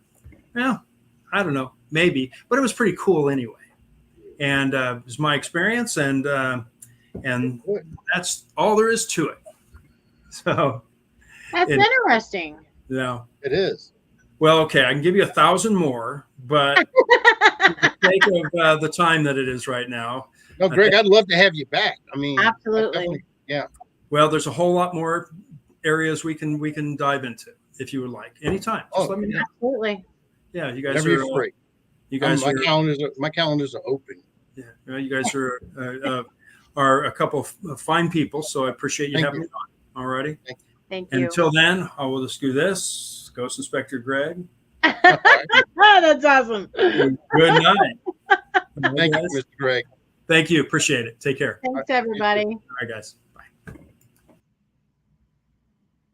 So that was very great. That was a great interview with this man. I mean, he definitely knows how to tell a story, and it's all factual. So you can't beat that with a stick. Story time with Greg and Gwen. I'm telling you, it'd be a great show. You just put 2 cameras. I'm telling you. It'll be awesome. lit. I think I'd watch that show. I know I would. He's very interesting, and he's very theatrical, and he has that passion. So we'll definitely have to have him back on. See, Nikki dumped out on us, and everybody. Scott Wilson's not. He wasn't able to. He's not going to be on. Well, of course, tonight's show. He won't be on the Unholy Trinity for the next 2 weeks. He's going on an investigation. So he might be on next week's show. I'm not quite sure. But tonight, a family member became ill, and he had to take care of that person. So prayers go out to that person, and hopefully they get better. Oh, look at this. Now, the Unholy Trinity is my live panel at the Monroe House Friday. Did you forget? Howard's like, oh, shit. I forgot, even though you reminded me twice, Chrissy. Yeah, I know. I was going to make up something for this that show. No, we never stay on course on that show. I know. Well, see, we got a live panel. There you go. You've probably never seen the Monroe House live. So it's going to be me and Chad. There you go. There you go. Are you going to have pants on this time? Well, I might have shorts on, but because it's like I know you're not wearing pants now. Listen, I'm in a dress. Listen. Stop it. Yes, Jason's going with me. See, the bathroom in that location is haunted, and there is always activity in there. And it's always been the ongoing joke because my team is 3 women and 1 guy, with the exception of Jason because he's new. Well, so the ongoing joke was always, look, I don't care if you see my butt naked. If I scream and I'm in this bathroom, you better come in here and yank me off this toilet because I don't know what's fixing to happen. So our male team member, Corey, would always stand at the bathroom door every time one of us girls would be up there in the restroom just to make sure. No, listen, I'm telling you, that place is creepy. I'm just saying. I told him today, I said, well, look, guys, it's a win-win. Jason can go in the bathroom with me, and if he has to rescue me, he's already there. I said, but if he gets spooked and he leaves me, I'm going to be a little upset. Oh, there it is. Listen, Steven, it's not a train wreck. Oh, it's gonna be fun. We always, I mean, Exactly, Chad. Probing for no, this is supposed to be a haunted location. You're going into the bathroom and you're going in there with Jason. This is not no alien anal probing thing. listen. First off, there's not aliens in the house. That's exactly right. This is a spiritual thing. Second off, shit moves in there. I'm Yeah, not kidding. I am not kidding. I And don't really want to hear your you- sexual life about how Jason makes your whole life move and everything. No, we don't need to hear this. It's not just my sex life. He is amazing. He's amazing. Just saying. He's my And baby. full disclosure, because we got a few people in here. Full disclosure, Chrissy texted me right during the show and says, I got basically Jason's in his underwear right now. I said, watch for movement so I can turn my camera off because he will get up. He don't care.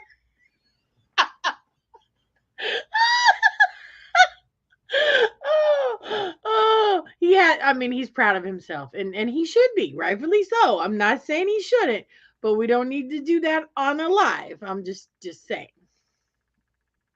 So what do y'all call it? Walking the dinosaur or something? What is it? Listen, I'm calling nothing. Oh, that's not true. I have a bra on too, sir. I'm just saying. She's a lady.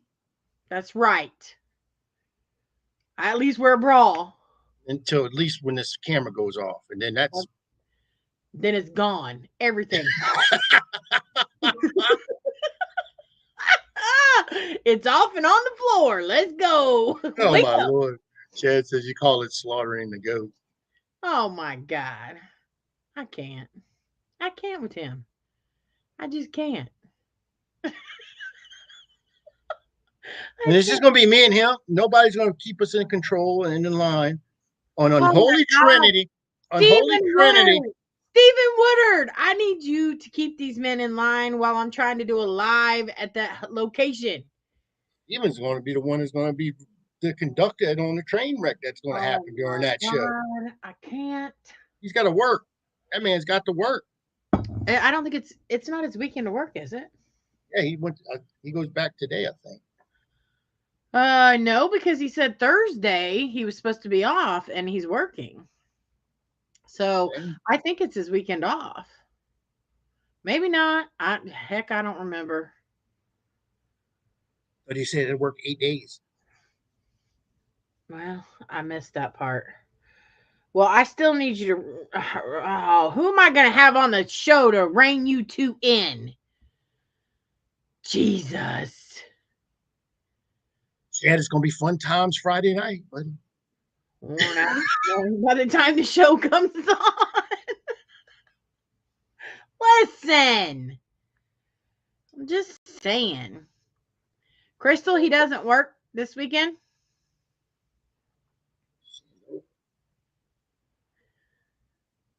Oh, he's working. Dang it. Crystal, I need you to keep these guys in line. She thought he did. We were helping a new show host, and he hit that button, and I even said to him, I said he could have not had any place to broadcast it selected, so we're just basically doing a mock live. And he's like, no, Chrissy, it says live. We're live. So I immediately went into character, and we were doing a podcast, and it was Crystal's working too. Crystal's working too. Well, dadgummit. Hey, there it is, Chad. Chad's got it up there. Follow her on. Oh my Lord. No, she's not on Pornhub no more. She's got OnlyFans. Shut up. Oh my God. She stepped up a little bit. She got a little classy on us. I was scared to pull this stuff up, these videos, man. I was like watching them, making sure, because I don't want no midget porn to be slipping out there. Listen. Well, I wasn't on the Pun Network at the time, so I wasn't watching what was broadcasting, and it did have the live and the counter on there, and it will. He just didn't have a destination Look selection. behind you. Look So it behind you. filtered. Look behind you. Look behind you. His foot was moving. What am I? Oh, hell! You should see the position he's in right. I seen him move a couple times. That's why I sent you that messenger. I thought, oh my God, he's gonna get up and everybody's gonna see what he's got. Chad said that wasn't his foot. Oh. He's out. I can't. He's working till next Thursday. Oh, geez. That sucks. Totally. That's a lot of work. Yeah. Some shit happening Friday night. Oh, Jesus. It's gonna be a bigger train wreck than I'll get out. Oh my Lord Jesus. You gonna be there with Scotty? No, Scotty won't be at this location. This is just my team. So for this location, it's a house. And we will have other people there. I think 2 months from now we're doing a public event, but this is just us. My specific team this time. Last day of work on Wednesday until my schedule changes. That would have been some. Scotty won't be on for next 2 weeks. He's gonna. Matter of fact, we can do a live panel with him next week. See if he wants to do. Yeah. Where's he? Oh, he's going to the Bell Mansion, I think. Yeah. And I want to also say, sending prayers out for Tim Kohler. He got burned, some chemicals on his leg and everything. Then they have to do some skin grafting and stuff. So. Oh, that's not good. Yeah, he put it out there. It's messed up. So he's going to be in bed for a little bit, and he actually said he's going to have a lot of free time, so we might have him on maybe the show. Oh. There you go. I don't know if Tim's ever been to the Monroe house. I don't know that Scotty hasn't either. I've personally been there 4, maybe 5 times now. I've been to Monroe, Louisiana. Yeah, not the same thing. But nice. Also, whole city. Yeah, no, something totally different.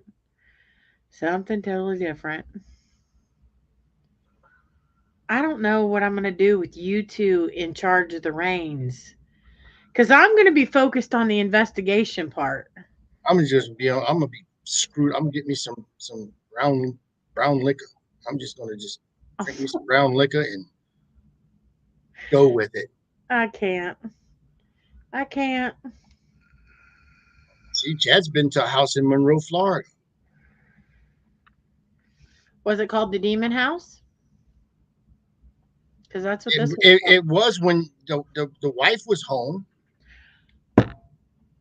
Howard! No!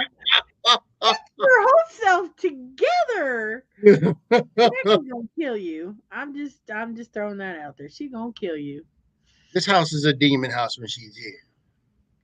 I can't. And then I still see you when she walks out the door. I can see you standing at the front door of my house and say, "This place is clean." Oh. I'm gonna have fun with you when you move down here. Good God, we're gonna put you in some shit. God, we're gonna put you in some shit. And Jason's gonna be right there with you because he's gonna be thinking it's the funniest shit ever. That's what I already know. That's what you ain't even gotta tell me what you're gonna do. Cause he is the biggest jokester on freaking earth. I mean, yeah. Exactly. How we roll down here. That's how we roll. Have you dress up all kind of weird ways and go into places. Listen, I ain't dressing up as no man. I'm just saying. I'm just gonna put that out there right now. We couldn't even put these boobies down with freaking gorilla tape to make me look like a man. I'm just saying. Let's just go ahead and say it's okay. Come in the men's bathroom. He's got elephantitis.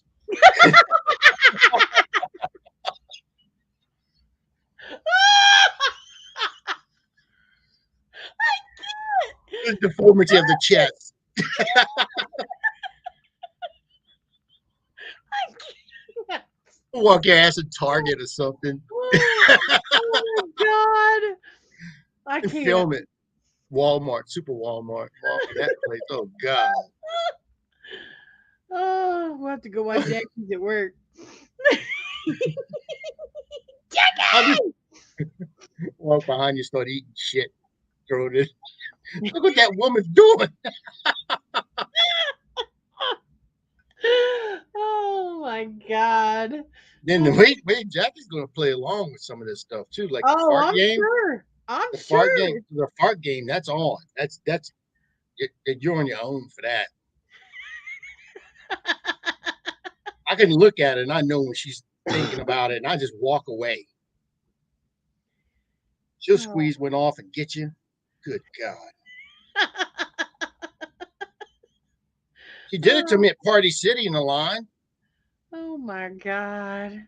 Jason does the same thing. He did this. He did that to me at Walmart the other day in the freezer section. But that's not bad. No, there was other people there right by us. It's not bad. No, listen. Nobody wanted to smell that. I'm Yeah. just no. Foul smelling stuff, man. I was in Party City and I blamed it on the helium. They must have bad helium in here. Oh, no, my helium does not stink. That's Jackie did it to me. And that woman, I had a woman right behind me, Jackie standing in front of me, and she just turns and looks back at me and smiles and walks off. And I had a mask on. I'm like, oh, I was trying to throw up in my mask. That's a bit. She didn't have her mask on, and she looked at me. I said, "Must be the helium in this place. There's something wrong." Oh my god. I can't. I just can't. That's freaking so funny. Oh Lord. I can't. I'm just telling you, just be prepared. Steven said, just wait till you get me, Jason Howard, in one place with you. Listen, I don't even know. I don't even know. I mean, y'all are a hot mess individually. I can't imagine trying to roll through the city with you three. I'm just saying.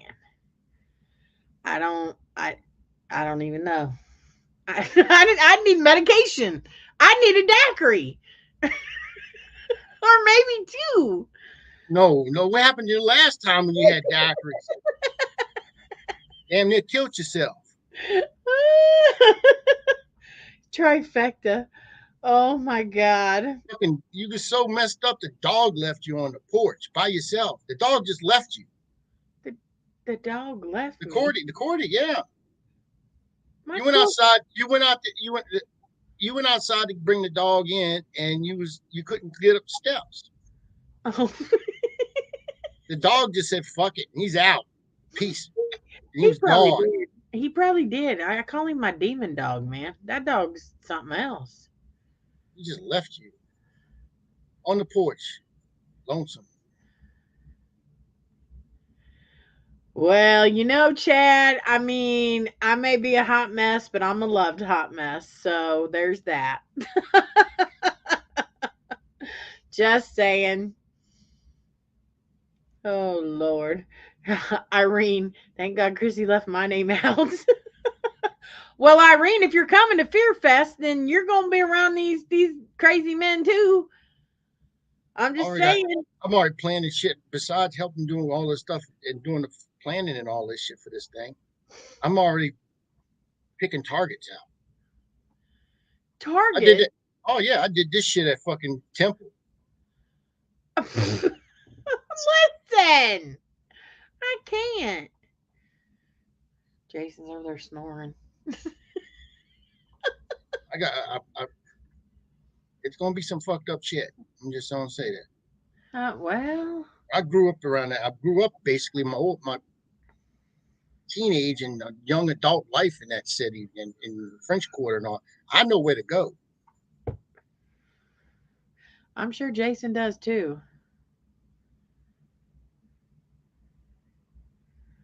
I am No, going, and I hope I get my kitchen to cook, Howard. We'll get you a kitchen that you can cook in. I should be living down there too at that point already, and we should be well moved in and set up. So if you can't do it at Howard's house, I'm sure you could do it at mine. bring her to my house and cook her. I can just sit her out there by the lake. That's all she doing is wrapping up some raw fish. By the way, Howard, They got a gazebo out there.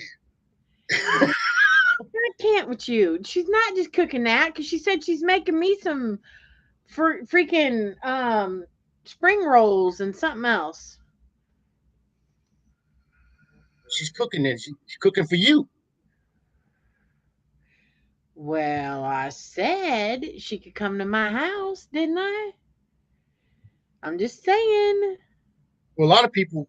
That's the thing. I talked to Steve earlier today, and Steven said something about a hotel because we're looking at one of the venues, and it's going to be expensive to Yeah. stay at that hotel, and so a lot of people are going to be looking to going outside of that city. I mean, outside of New Orleans. I love you, Irene. They do have like little bed and breakfasts and little smaller hotels around there. So, like, if you want to stay at a great hotel, stay at Mont Leon in New Orleans. That fucking place is haunted. I think just about every building is haunted through that area. I But mean, I these don't. are brand new buildings. I mean, in the Doesn't. French I Quarter area. mean, it doesn't matter. It's the land. You can build new buildings, but it's still going to be haunted. They still finding bodies out there, man. They did. You see how they were doing Canal Street and all them areas where they were digging up the streets and all that? Yeah. That's where they finding bodies. They were buried. Wow. I'm going to sleep with the gators. That's the thing you need to do. Yes. Go sleep with the gators. It's free and it may be really eventful. I'm sure Jason can take you to a good spot for gators. About 3 days. You Yeah, drunk- Chad. you 3 screw- days. I don't got to be drunk to screw in public. 3 days. That's what I said. 3 days. That's it. But I ain't gotta be drunk. I'll lift up my skirt and bend over for him anywhere. I don't need alcohol for that. 3 days. I'm just saying. Shit, they might get arrested just getting off the fucking out of the car. I don't know, in the parking lot. I did not get arrested wedding week. Remember? I did not get arrested. I'm just saying. Let's keep that on check because I did not get into trouble. Yeah, but because the cops were scared to stop you. I mean, fuck, you see a car driving itself. I would be like, oh. I bet the Chucky. That fucking Chucky. And he's in a fucking sports car. That's right. That's right. I ain't touching this at all. That's funny. Irene said, Chad Candy, we don't need to be drunk to get some tail. That's right. I want it all the time, and he knows it.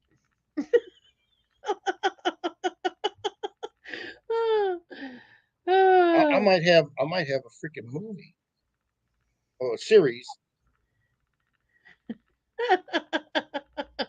You know, he was on the show Swamp People.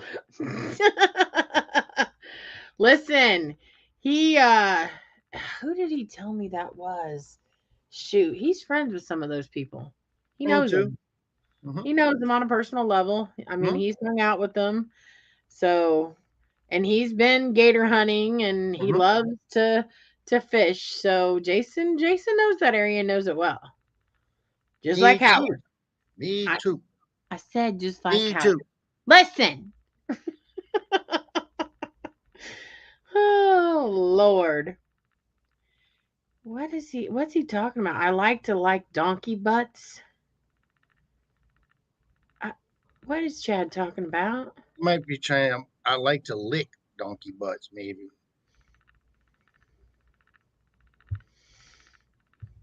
Oh, well, if you bring your husband, Irene, Lord have mercy. Howard and Jason can show him where to fish at. Jason loves to go fishing. Give that man water and a fishing pole, and he's happy for days. Hmm. I got a bunch of fishing poles too. They just sitting out there. Got the fish stand, fishing pole stands. I mean, it holds like 20 freaking fishing poles. They all fold up. Yeah. Got tackle boxes and all kind of. I don't know what kind of shape they're in anymore. Gotta get out there and look at it. Yeah, I hadn't done a fish nice he in a while. definitely loves to fish. That's his jam. I like fishing too. Hunting, fishing. I'd rather fish though. We went this past weekend, and gosh, it seemed like every 15 minutes he was catching a catfish. Like every time he'd throw in the water, 10, 15 minutes, he's pulling another one out, pulling another one out, pulling. And You got a lot of fish there, don't you? oh, well, yeah, You got yeah. some frying to do, woman. Well, he doesn't usually keep them. He does it for the sport of it. He'll throw them back. So, I mean, I can cook them, yes. And I've told him if you want to keep them and fillet them and clean them, I'll batter them and deep fry them because I Yeah. love deep fried catfish. I like But the thin skin. I like the thin fried catfish. yeah, but he's just like, no, baby, I just like to catch them and then put them back. So, okay. Oh Lord, look, Chad says she knows I like huge asses. What the? What has that got to do with anything we were talking about, Chad? Oh, he's Get on a donkey ass butt thing. I don't know what the shit's going your on. whole self together. I'm not going noodling. Yeah, No, that's fun. You can no. stick your hand in a catfish, an alligator, or a snapping turtle. Yeah, yes, you know, because my luck, it would be not the catfish. It would be a snapping turtle or an alligator or even an eel or even a shark. I mean, that would be my luck. No. Shark ain't gonna go up that far the river. Well, I know that Jason said that he what did he say? He fishes that line where the bracken water is. So He'll you be got in there. water and then the salt water. And I mean there would be sharks there in that section. See, Chad does his own noodling. See that?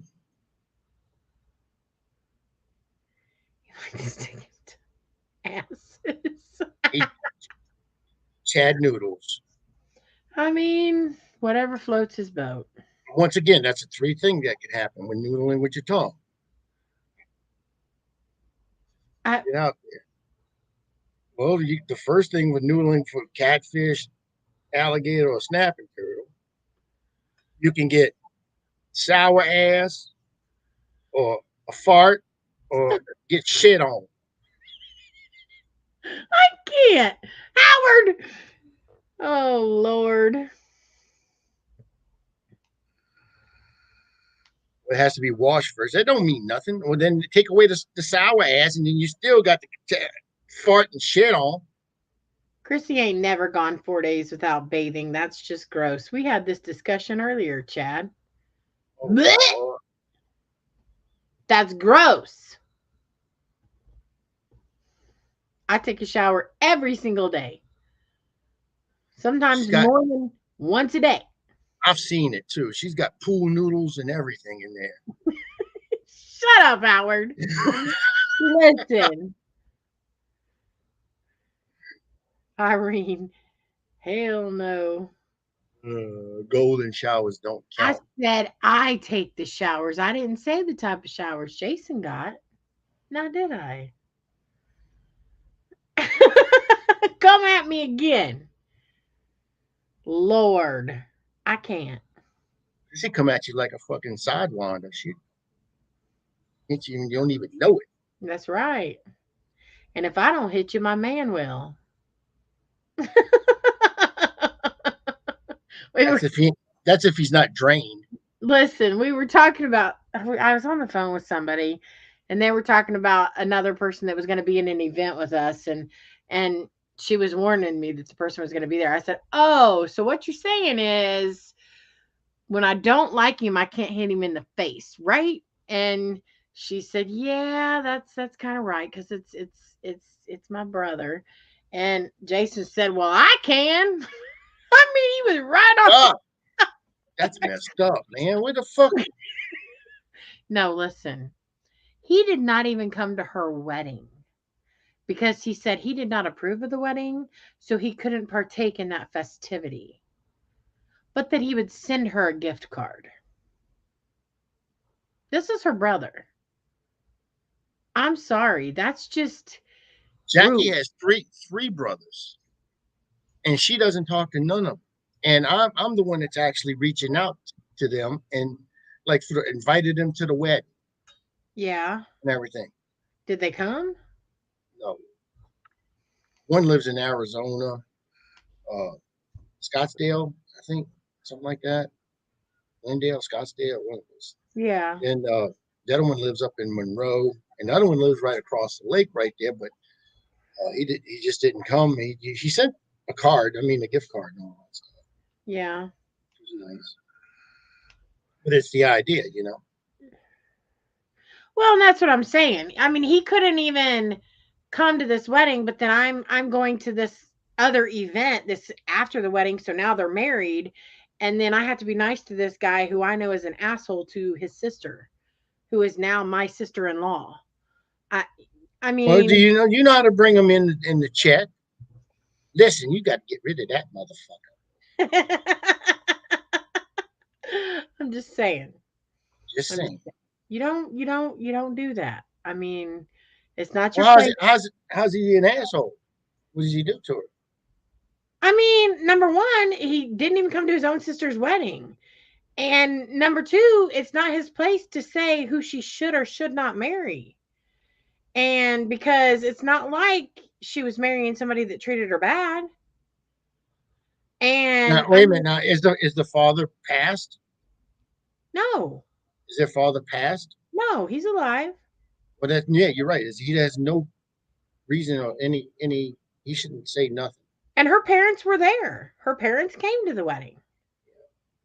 So I just I don't know. He doesn't treat her very nicely, and he gets mad over stupid things and says that she shouldn't she shouldn't spend so much time with her in-laws and their children, and then not spend as much time with her family. But the thing is she invites them to these outings and these gatherings, and they don't come.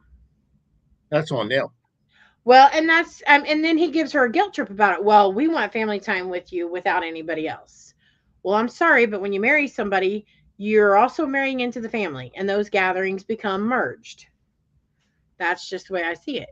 And he gives her nine kinds of hell about it, and he's a jerk to her. So no, I don't like him, and Jason knows that. So It's just like Jackie's children. I mean, I married Jackie, but I mean, her children are her children. I have my son, and I mean, just the only thing I ask is it just showed me respect enough to where I'm your stepfather. You don't have to call me dad. You don't have to, I'm not asking because I'm not your dad. I'm your stepfather, but I'm not your dad. Y'all yeah. loved your dad, and he's passed, and I'm not here to take his place. You know, Right. No, I get that. And I totally agree with that. And I mean, Jason and I aren't even married yet, but I mean, he treats my kids like they're his own, right? and he shows them love and compassion and respect, and he doesn't try to replace their dad who is deceased. He gives their dad respect and kindness and participates in conversation, goes to the graveyard. I mean, he does all of that. So which that's what you're supposed to do. Us Southern men know how to do these things. Yes, he does. So, yeah. We just don't go there. My wife coming home. I'm drunk. I'm gonna beat her up. No, we don't do that down here. No. Yeah. We're Southern gentlemen. We take care of our women. Yeah. Jason don't like men that do that. I don't either. So, That's exactly. I mean, that they're small. I mean, they're just. I'll beat them like they beat their wife. I mean, that's all. yeah, that's about how Jason is. Pretty much. Pretty much. Then I'll hold him down and then let the wife beat on his ass. There Just you go. let her get some slicks and then that shit. Exactly. I don't like that stuff. Nope. Careful. Neither does he. Not at all.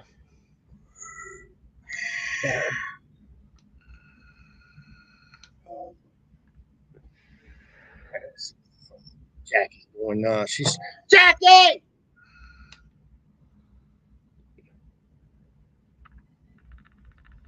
I got her good just a while ago. She was laying in bed right before the show started, and I was getting up. And I was watching the news, and I was getting up, and I was walking into the kitchen. I was getting ready to walk into the kitchen, and I went back and sat down, and she was out.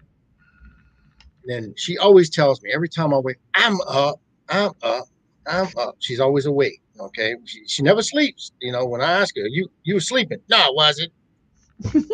Huh? So I just went in there and I let Hades out, and Hades likes to jump on his mama, and uh-oh.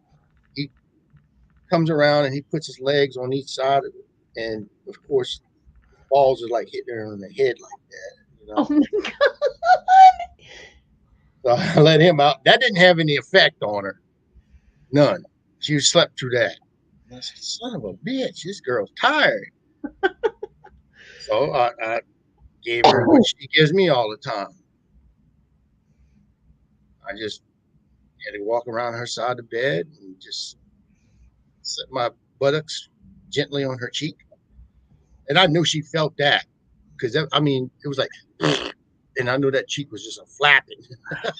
Word. Oh my God. She woke up for that.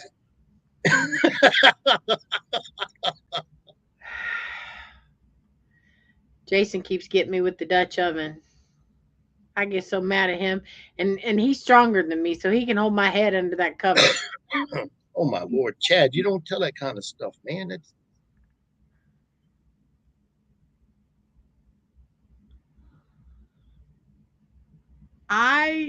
Listen. I have no words. Yeah, that's you just read my mind. I just can't. That explains a whole lot. Champagne and strawberries. She won't. Jackie is funny what she eats and what she drinks. It's not Dr. Pepper, it's tea. If it's not tea, it's a monster drink. Coffee. That's it. That's the three things she drinks. No milk. She'll drink milk every once in a while, but she won't drink water, nothing like that. What she eats is it's almost like a special diet. You know, everything's got. She won't eat produce. She won't eat any fresh vegetables and nothing like that. What? Like salad. I mean, I like stuff in my salad. I like cucumbers and tomatoes and pickle. And, you know, Yeah. I dress it up. Hers is just lettuce and tomato. So I can make a fucking sandwich with that. Does she put cheese in her salad? It depends if I don't know if she has it or she wants to put cheese in it. She likes a sharp cheddar. Usually, no. She just puts a little dressing on it, and there it is. She don't put olives or anything in it. See, I like a bunch of stuff in my salad: bacon Me too. bits, croutons, Yeah. tomato, cheese, cucumbers. I even put Italian pasta salad in my salad. I mean, hey, that sounds good. I love Italian pasta salad. Yeah. Well, we went to Olive Garden the other day, and man, I love Olive Garden salad. There's nothing better when it comes to salads. It's a dressing. When they sell that dressing at Sam's Club. The Olive Garden. Mhm. Yeah. Well, I should probably get some. Give I me like some. the Kraft Zesty Italian or the Catalina, if I'm going something like that, or uh, creamy Italian. I like creamy Italian, Yeah. and or what's that? Not blue cheese. Dip Ranch. your ranch. You dip your wings in that shit. Ranch. So I can dip wings in it and eat a salad at the same time.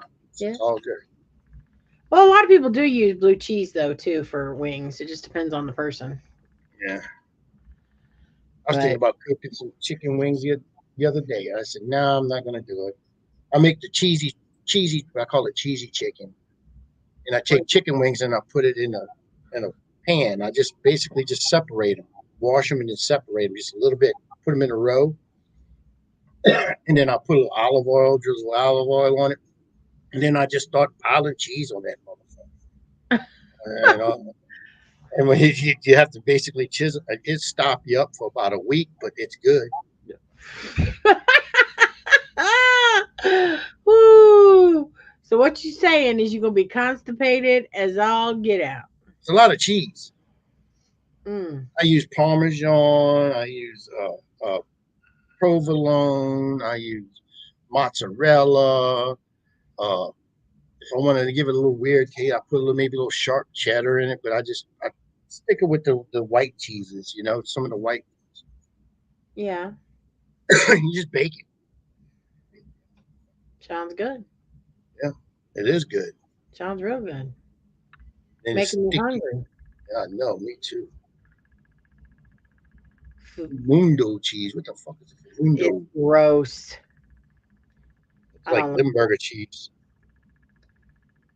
You ever had Limburger cheese? Yes, once. And it's That gross. shit. Yeah, it's It's like feet and ass. That smells just like feet and ass. Yeah, no. I took a bite of it when we were in Pennsylvania and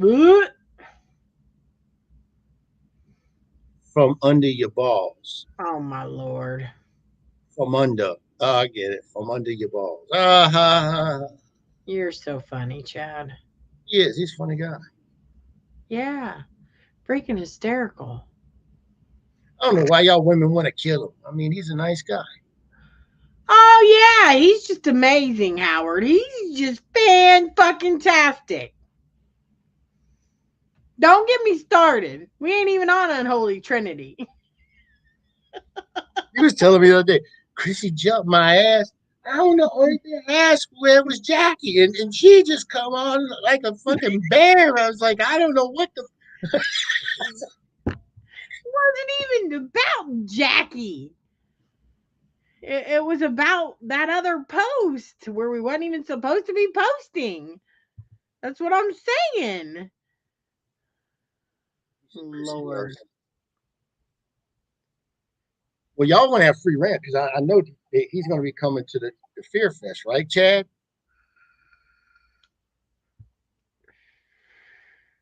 Crickets. And that what Steven says when he says something in a post to nobody. Everybody disappears. He was little crickets across the screen like, what the fuck happened to everybody? And he just said, I keep telling Kim we need to go. So, well, that isn't an answer. I'm just saying. It's either you need to start saving for it right now, and lining up a babysitter, like I'm just saying, Rosie. I'll send both the queens over there to your house and get you.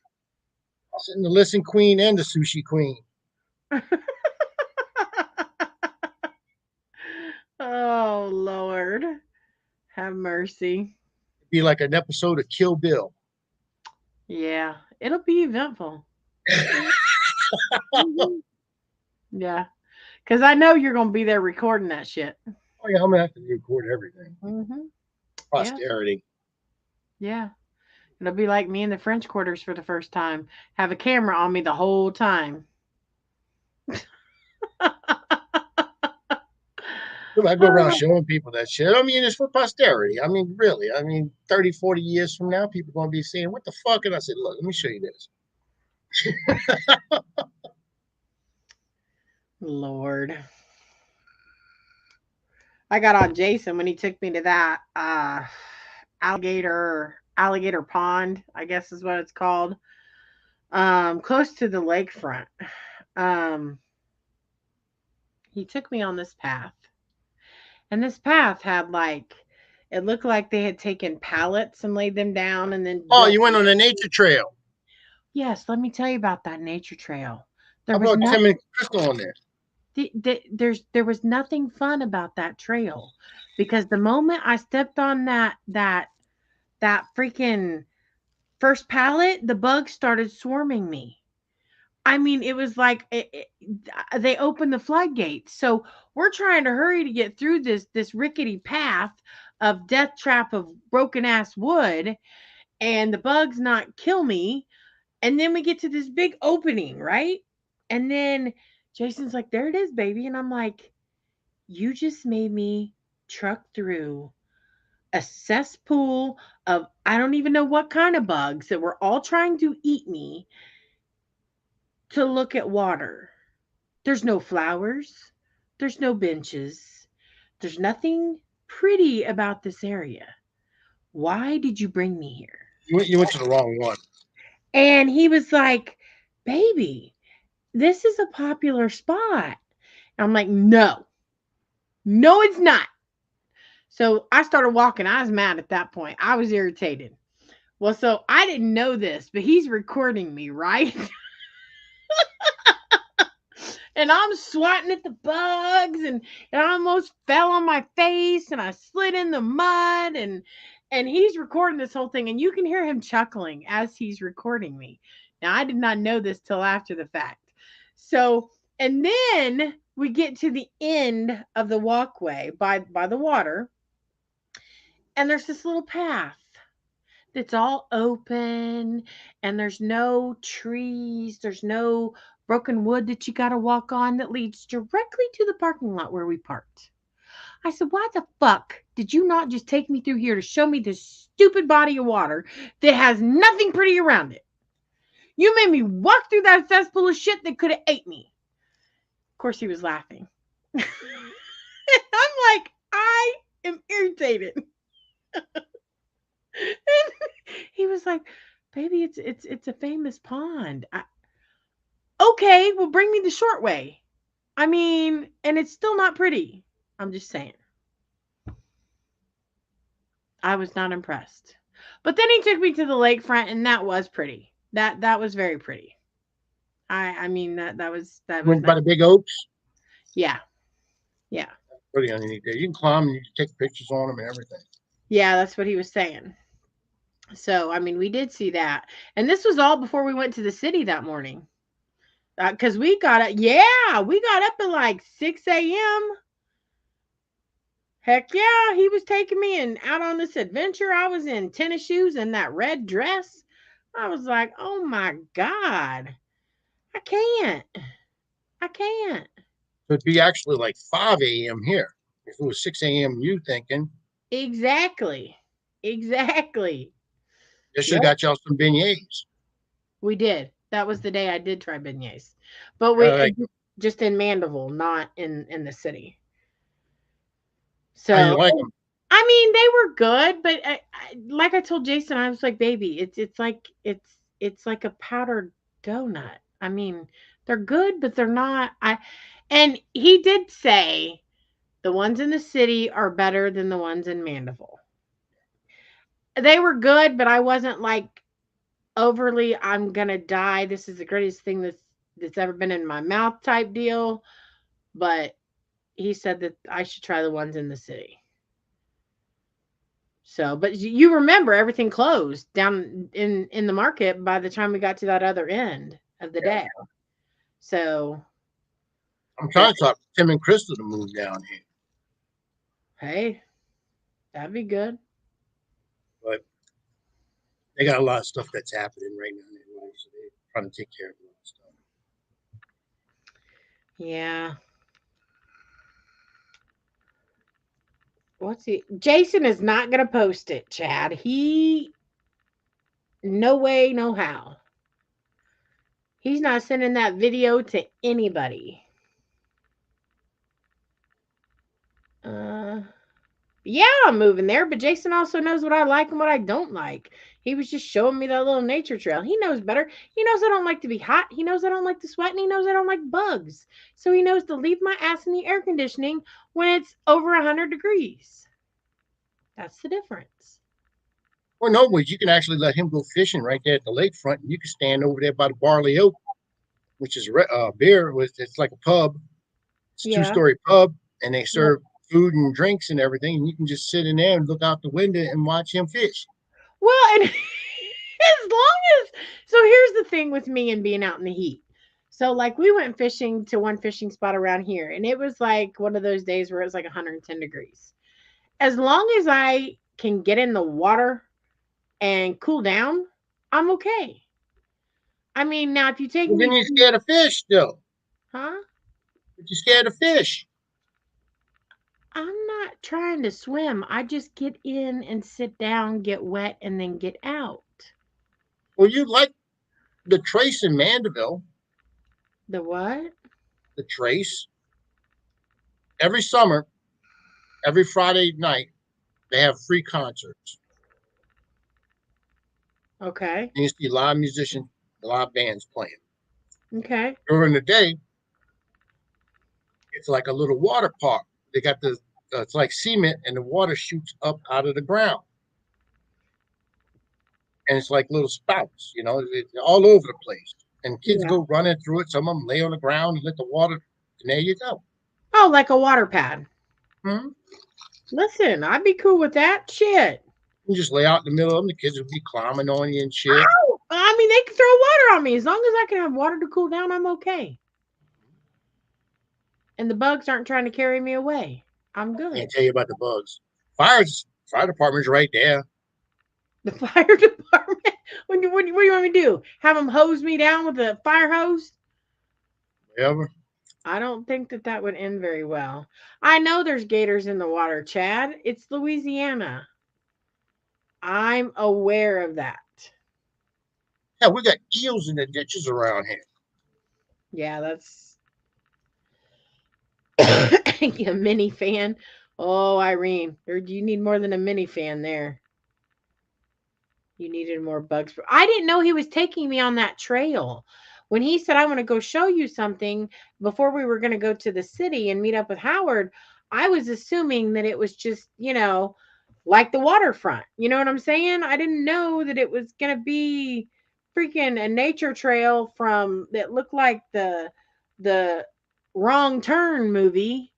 And, and that shit was going to attack me. Otherwise, I would have brought the bug spray because I actually did have bug spray. It just wasn't in the car. It was inside the hotel. You haven't learned to keep that shit in the car.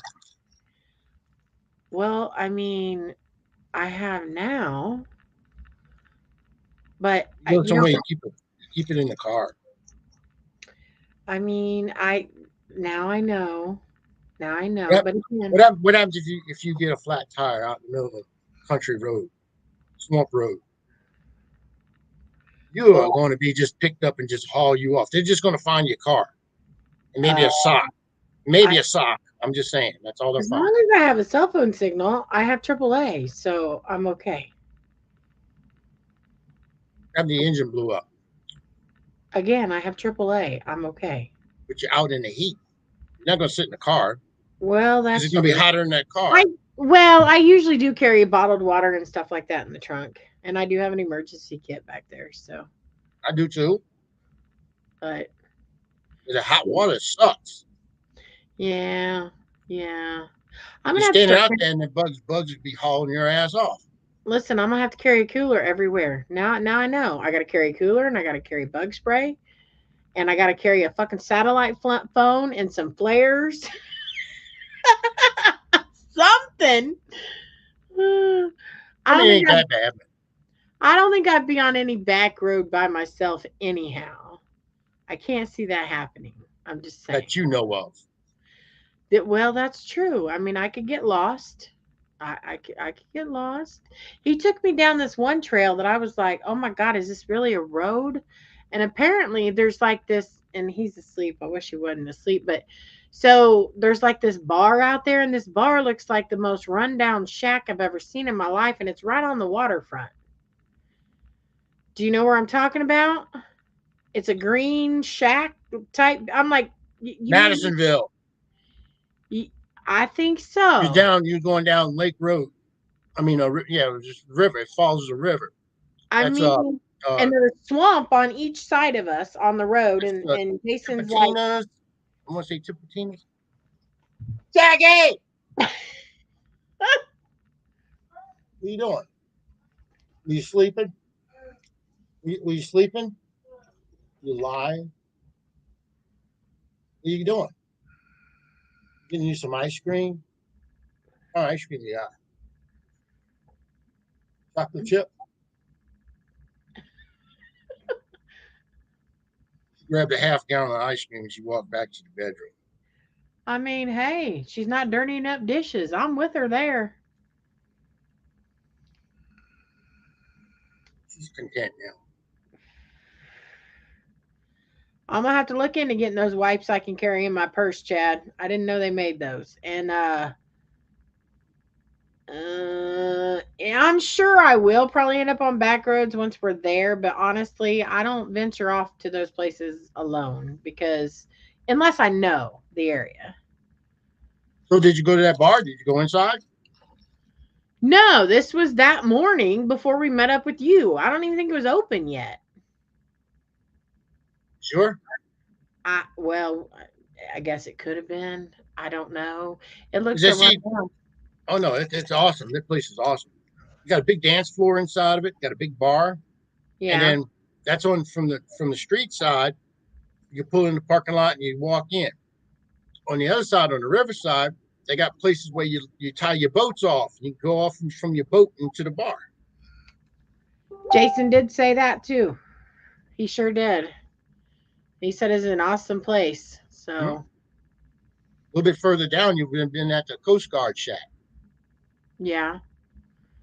That was all. So the bar was there, then you rounded the curve, but that whole section was kind of washed out and flooded, and the car that I That's, had. they had a one lane bridge. Yep. National. Yep. Yeah, so we didn't go further past the bar. We kind of turned around because he said, I don't want you taking your car back there. So, It's not that bad. It's all pavement.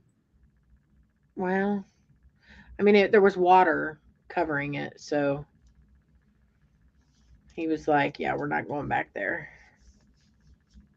But yeah, the Fun. adventures of Chrissy and Jason in Louisiana. That could be a It's new show. just Adventures of Chrissy. Jason lives here. He knows. What are you saying? Jason's not entertaining. Jason's funny as shit. I ain't said that. I ain't say that. It's seen your shit. Oh, I'm waiting for yeah. you to sit down there and somebody gonna give you a bowl and you say, eat that. That's good stuff right there. And you just gonna start eating it. What is this? Squirrel brains. Blech. I would die. I would die. I if It that actually man suck the brain through the eye hole of the no, squirrel. no, no. See, if he let somebody give me food like that, he would not live that down. I promise you. He'll film it. He'll film it. That would be for the prosecution. No, no. I'm bleh. No. Mm-mm. No. I'm just saying. I'm not gonna roll like that. No. You gotta go down that little place right down the road. Liz's Cafe. Got some of the best grits and shrimp and grits that you ever want to taste. Okay, so is that on the waterfront? We ate at a restaurant that was down there on that main waterfront, and they had really good food, and they had like what I call Morton's soul food. closed. Morton's closed. So it wasn't Morton. Um, Friends, I don't Martin's. remember the name of it. It kind of looked like a house basically, and it had like this ramp that you walk up to go inside. When you walk inside, the restroom is to your right, then you got a dining room to your left and then a dining room straight ahead. And it reminded me basically of like an old farm country house is what it That was reminded. Morton's. Okay. So we did eat there and they had good food. You get the seafood platter, real good.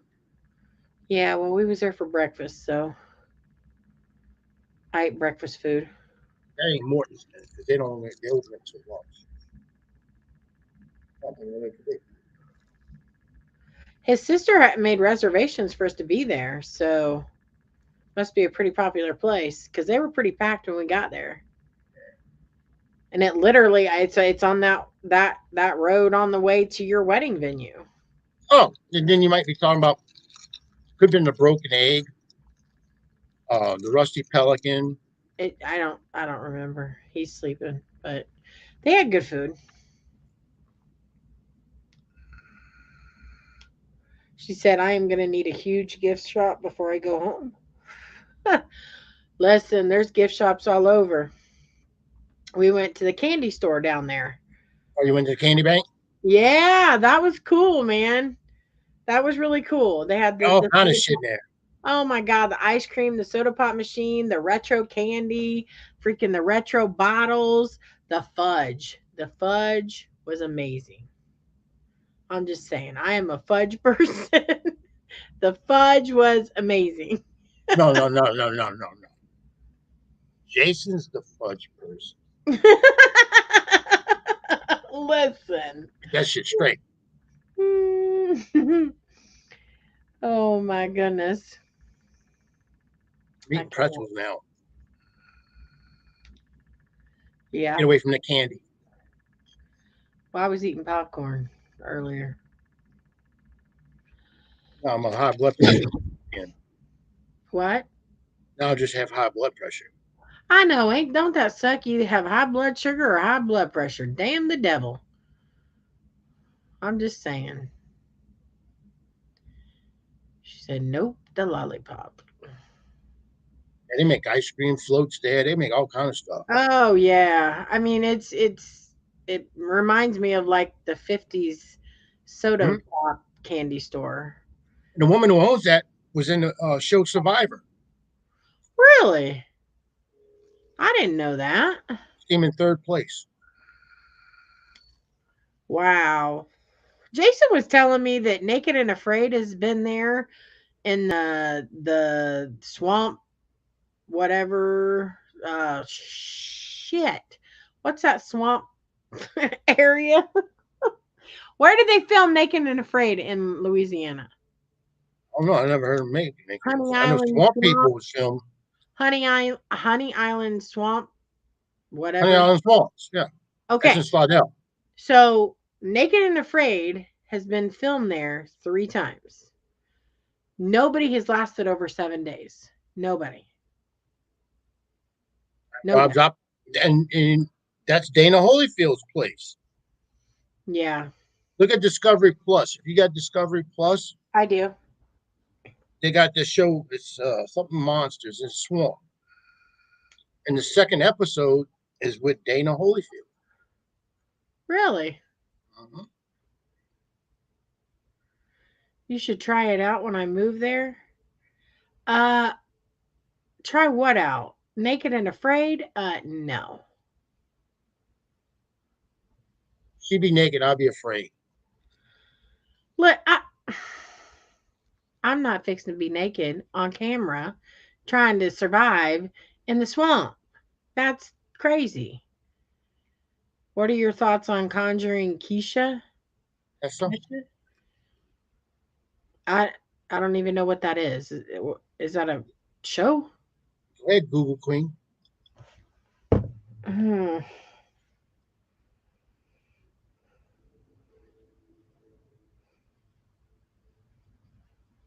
I love being naked. Don't judge me, I Irene. do too, but not in public while I'm being filmed. Is there any other way? Oh, that's a TV show. Season 1.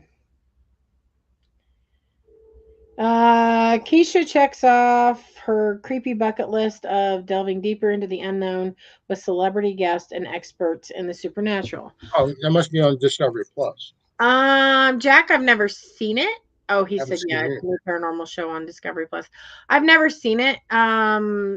I do watch some paranormal shows, but not a whole lot.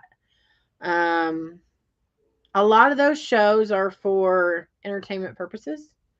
So I kind of stay away from that. But some of them are kind of true to the history and the facts of the locations. But a lot of it is sensationalized for views and for television because it's entertainment. But I'll check it out and see what I think and let you know. He said, I might watch that tonight. Irene, you don't have Discovery Plus? That sucks. He says, I'm on season 2. How many seasons is it? Okay, Jack, are you an investigator? YouTube, a lot of stuff on there, paranormal or not. What are you talking about, Chad?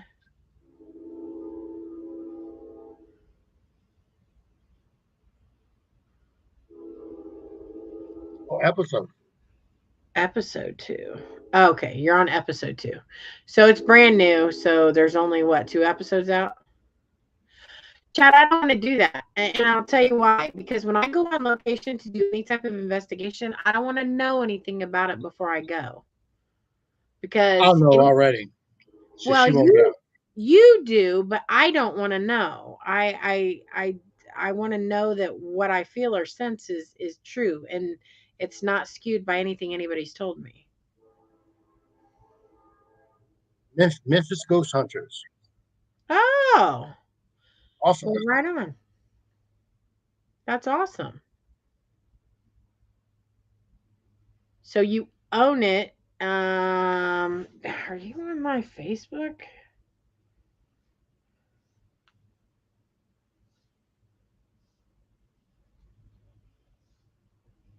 Listen, So what? Jack. Don't say founder.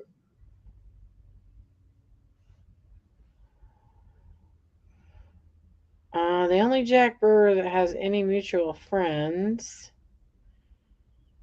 Oh, Stephen Woodard. So that's got to be him. I'm sorry. What? I own the oldest cemetery in Memphis, Tennessee. Dates back to 1830. So I lived in Erin, Tennessee, and Clarksville, Tennessee,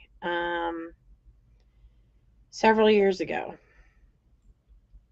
I've been to Tennessee. You know, what's the name of that? Gatlinburg. So well, I've been to Gatlinburg. So a lot of the older cemeteries in the areas that I lived in were still separated. I mean, they were segregated, whites and blacks. That's Mandeville Cemetery. Same thing. Is it? Was. I mean, back then, you see where the black graves and where the white graves were. You even had sections where they put Irish and Italians. So, oh wow. I'm curious. Why would they separate Irish and Italian? So, and while he's talking about that, Jack, so how did you come to own that Memphis cemetery? Did you just get the land or how did that come to be? I'm curious. He went there, put a fence around it, said, "It's mine." Listen, get your whole self together. He did not say that. I would. There's no. Earlier tonight I'm the one that said I'm hunting Elvis. Okay. My granddaddy actually grew up around Elvis when they were kids. I have a friend of mine, John McCarran. They call him Johnny Rock. Mm-hmm. He was able to wear some of the king's jumpsuits. And the cook that used to be for the Elvis made Johnny peanut butter banana, fried peanut butter banana sandwich. He said that Sandwich. shit was good. Yeah, that was one of his go-tos. If you go to my page, you can see what I'm talking about. I sent you a friend's request. Are you talking about your Facebook page or do you have a paranormal?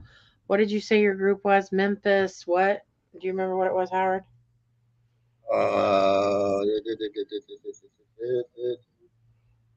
Memphis Ghost Hunters.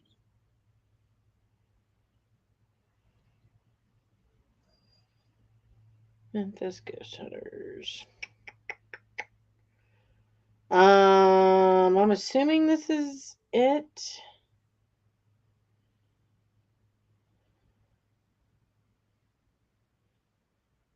You have a blue shirt on. It's the back of the shirt, and there's a cross. Is that what you're talking about?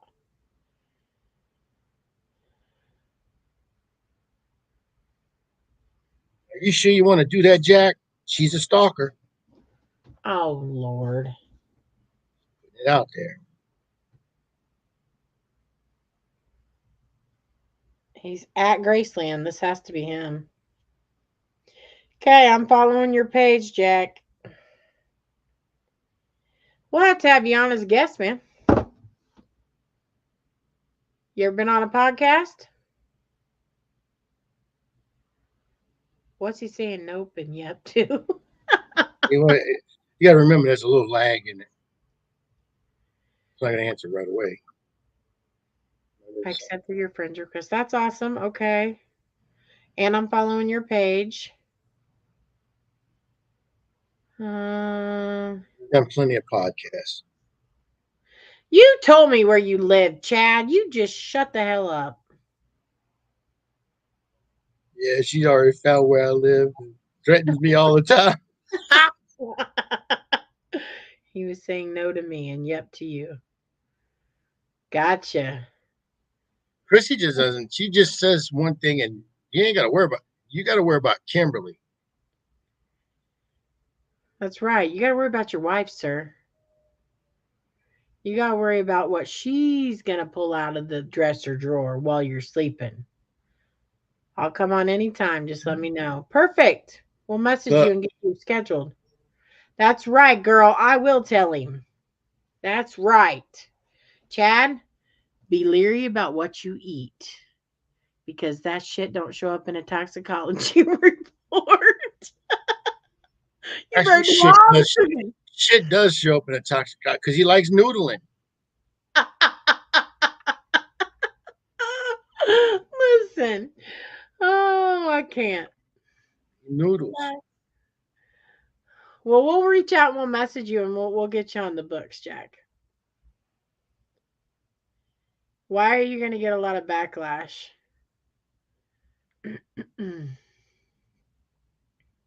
Present your evidence. That's all you can do.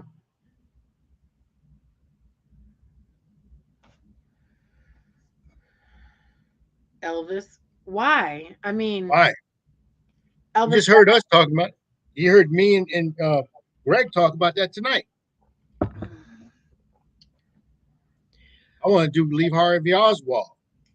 That actually would be interesting. I mean, because my take on that, he wasn't the only shooter. I think he was the fall guy. I don't think he was a shooter at all. I don't think so neither. I mean, I think it was the Nazi. Mafia and the CIA. Yeah. I mean, I think he was in that the book depository, but I don't think that he was the one who shot the president. At the same time, I tell you, I invite people to watch, and that's how I met Kevin Costner because he stayed right there in the beach, Three Rivers, city of Three Rivers, which is right there, right past where you stayed at. Okay. And then when they were filming, he stayed on this side of the lake, but he filmed JFK on the other side of the lake. No kidding. Well, that's interesting. I met him over here. He was at the damn grocery store. No kidding. They live normal lives, and people that just because they're actors don't mean nothing. Yeah, no, I'm not saying that. I mean, that's just interesting that you met him. I I'm mean in. that you get to meet people like that because, especially around here, back then it was real small, Right. and they have a lot of. That's why they kept when they did big movies, they send the actors over here, and then it's a lot of rich people. You had a lot of football players. You had a lot of uh, uh, people, athletes, and you name it. They lived on this side of the lake because it was expensive to live here. Right. Now it's crazy. He said, I'm investigating the bar called Dad's Place. Elvis had a private booth. So the private booth, I put a REM pod on the table and it went off. Kind of freaked me out. Listen, you're an investigator. Why are you freaked out by a REM pod? Now come on. Start asking questions, man. Get your freaking Right. voice recorder Yeah. and A spirit S box. box. Yes, S box, spirit box. Oh. Jackie got freaked out this morning. Why? She got up this morning and she walked back into the room. And she walked out. She's going to work. Jessica's room door was open. Really? Did you open it? Trey said the same thing. Dad, I woke up and the door was open. And that door usually is always shut, isn't it? Wow. Well, Starting to rant back up. is it? Are you seeing her more? I haven't seen it. Now we had a like my overhead range on my stove, the hood. Yeah. I thought it went out. So I was getting ready to go buy a new hood. Yeah. And it's been out for about a month. Well, actually right before the wedding. So I didn't have a chance to change it because of the wedding and everything else. And having a grandbaby. I just had when I was getting ready to go buy a hood. And night before last, I think it was. Yeah, night before last. I'm laying in bed and all of a sudden the light comes on. Look at Wow. this shit. The only thing you know what I did? I said, thank you. Now I ain't got to buy a new one. That's right. So Fan, when- everything worked. It just, I don't know what it was. I Hmm. checked the wires and everything. Nothing was shorted. Nothing was undone. Just That's stopped weird. working. And then just started working again. Hmm. That's why I thank the spirit. Whoever did it, thank you. Yeah. I don't blame you. Saved you money and time. Yep. That's cool. He said, could have been Elvis, laughing my ass off. Well, I mean, you're investigating Elvis, so you want to talk to Elvis, right, Jack? Come on now. Irene, I'm gonna tell you right now, nobody is investigating my house. I had 3 groups that came in, actually 4 that came in. They all said it is haunted, and I don't want nobody else to come in because I believe it's my daughter, and I want her to have respect and the privacy she deserves. Now, there's other things that's coming in and out here too, but the predominant one is my daughter. I gotta go to Jessica's room. Go to Jessica's room. What? What? What? I heard. Go to Jessica's room. I need some potty pads. I need potty pads from the dog. What'd she say? Now, leave me alone. Mm-mm-mm. He said, so here in Memphis, we have a thing called Elvis Week, and I'll be presenting Elvis evidence to Elvis Presley fans. That's actually cool. I mean, when is that, Jack? And is it something that they broadcast live from, or there's going to be any podcasters there? I mean, all his songs. I like. My dad is a huge Elvis fan. I mean, he watched the movies. He had the fucking movies. He has the DVDs. He had the cassettes when he wanted. He has the records. I mean, I never Listen, liked none of it. I think his acting was really bad. And then the only song, I mean, I've heard everything that he had to sing. The only song that I appreciate that he sung, and he sung it beautifully, was "In the Ghetto." You ever heard my that song? listen. My grandfather swore up and down that he stole one of his songs because my grandfather would sing and play the guitar as well. Like I said, they grew up together, and he swore for years that he stole one of his songs. Now I couldn't tell you which song it was because I mean, my mom could, but uh, so I not that I wasn't a fan, but hearing my grandfather talk bad about him most of my whole life, just I I mean, mean, the and only I thing I wasn't would even watch, born when he died. that has anything to do with Elvis right now would be this new movie that is out, and it's a biography, basically, Of his life. of his life. Him and Colonel, well, what is it? The Colonel Parker, uh, and that's played by Tom Hanks. Oh, interesting. I mean, he was famous and he was a talented musician. I'm not saying he was a good actor. Again, he died before I was even born. So, um God damn, I'm old. I remember him fucking dying. Fuck. It was in the car. It happened. They said it on the radio at night. I remember hearing that shit. My dad was he was driving off. We was going down to Venice. He was dropping off some oil tools. He said, "I'll take a ride with me." So my mom and us three boys got into the cab. We just took a ride, just get out the house, and he would drive us all the way down to the all the way down almost to Pilot Town. I mean, that's a where the toenail, the foot, and then you got the toe, and then you got the toenail. That's where we would drive down to. And and drive back. And that's when we heard that when Elvis died. Gotcha. I remember that. I remember that shit distinctively. Yeah. And you wasn't even fucking in your daddy's nuts yet. Good God Almighty. He said they're having a visual on August 16th. They will walk from the bar to Graceland. That's awesome. That's awesome.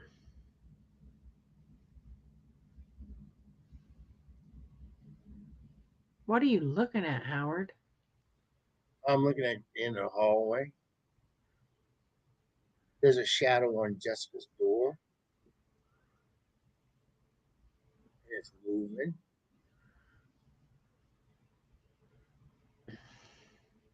Literally, it's moving.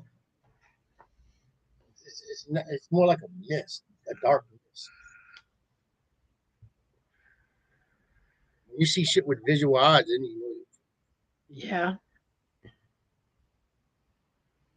it looked like an arm or something. It was like a mist, and then it just disappeared. You can see it like almost like a headish figure.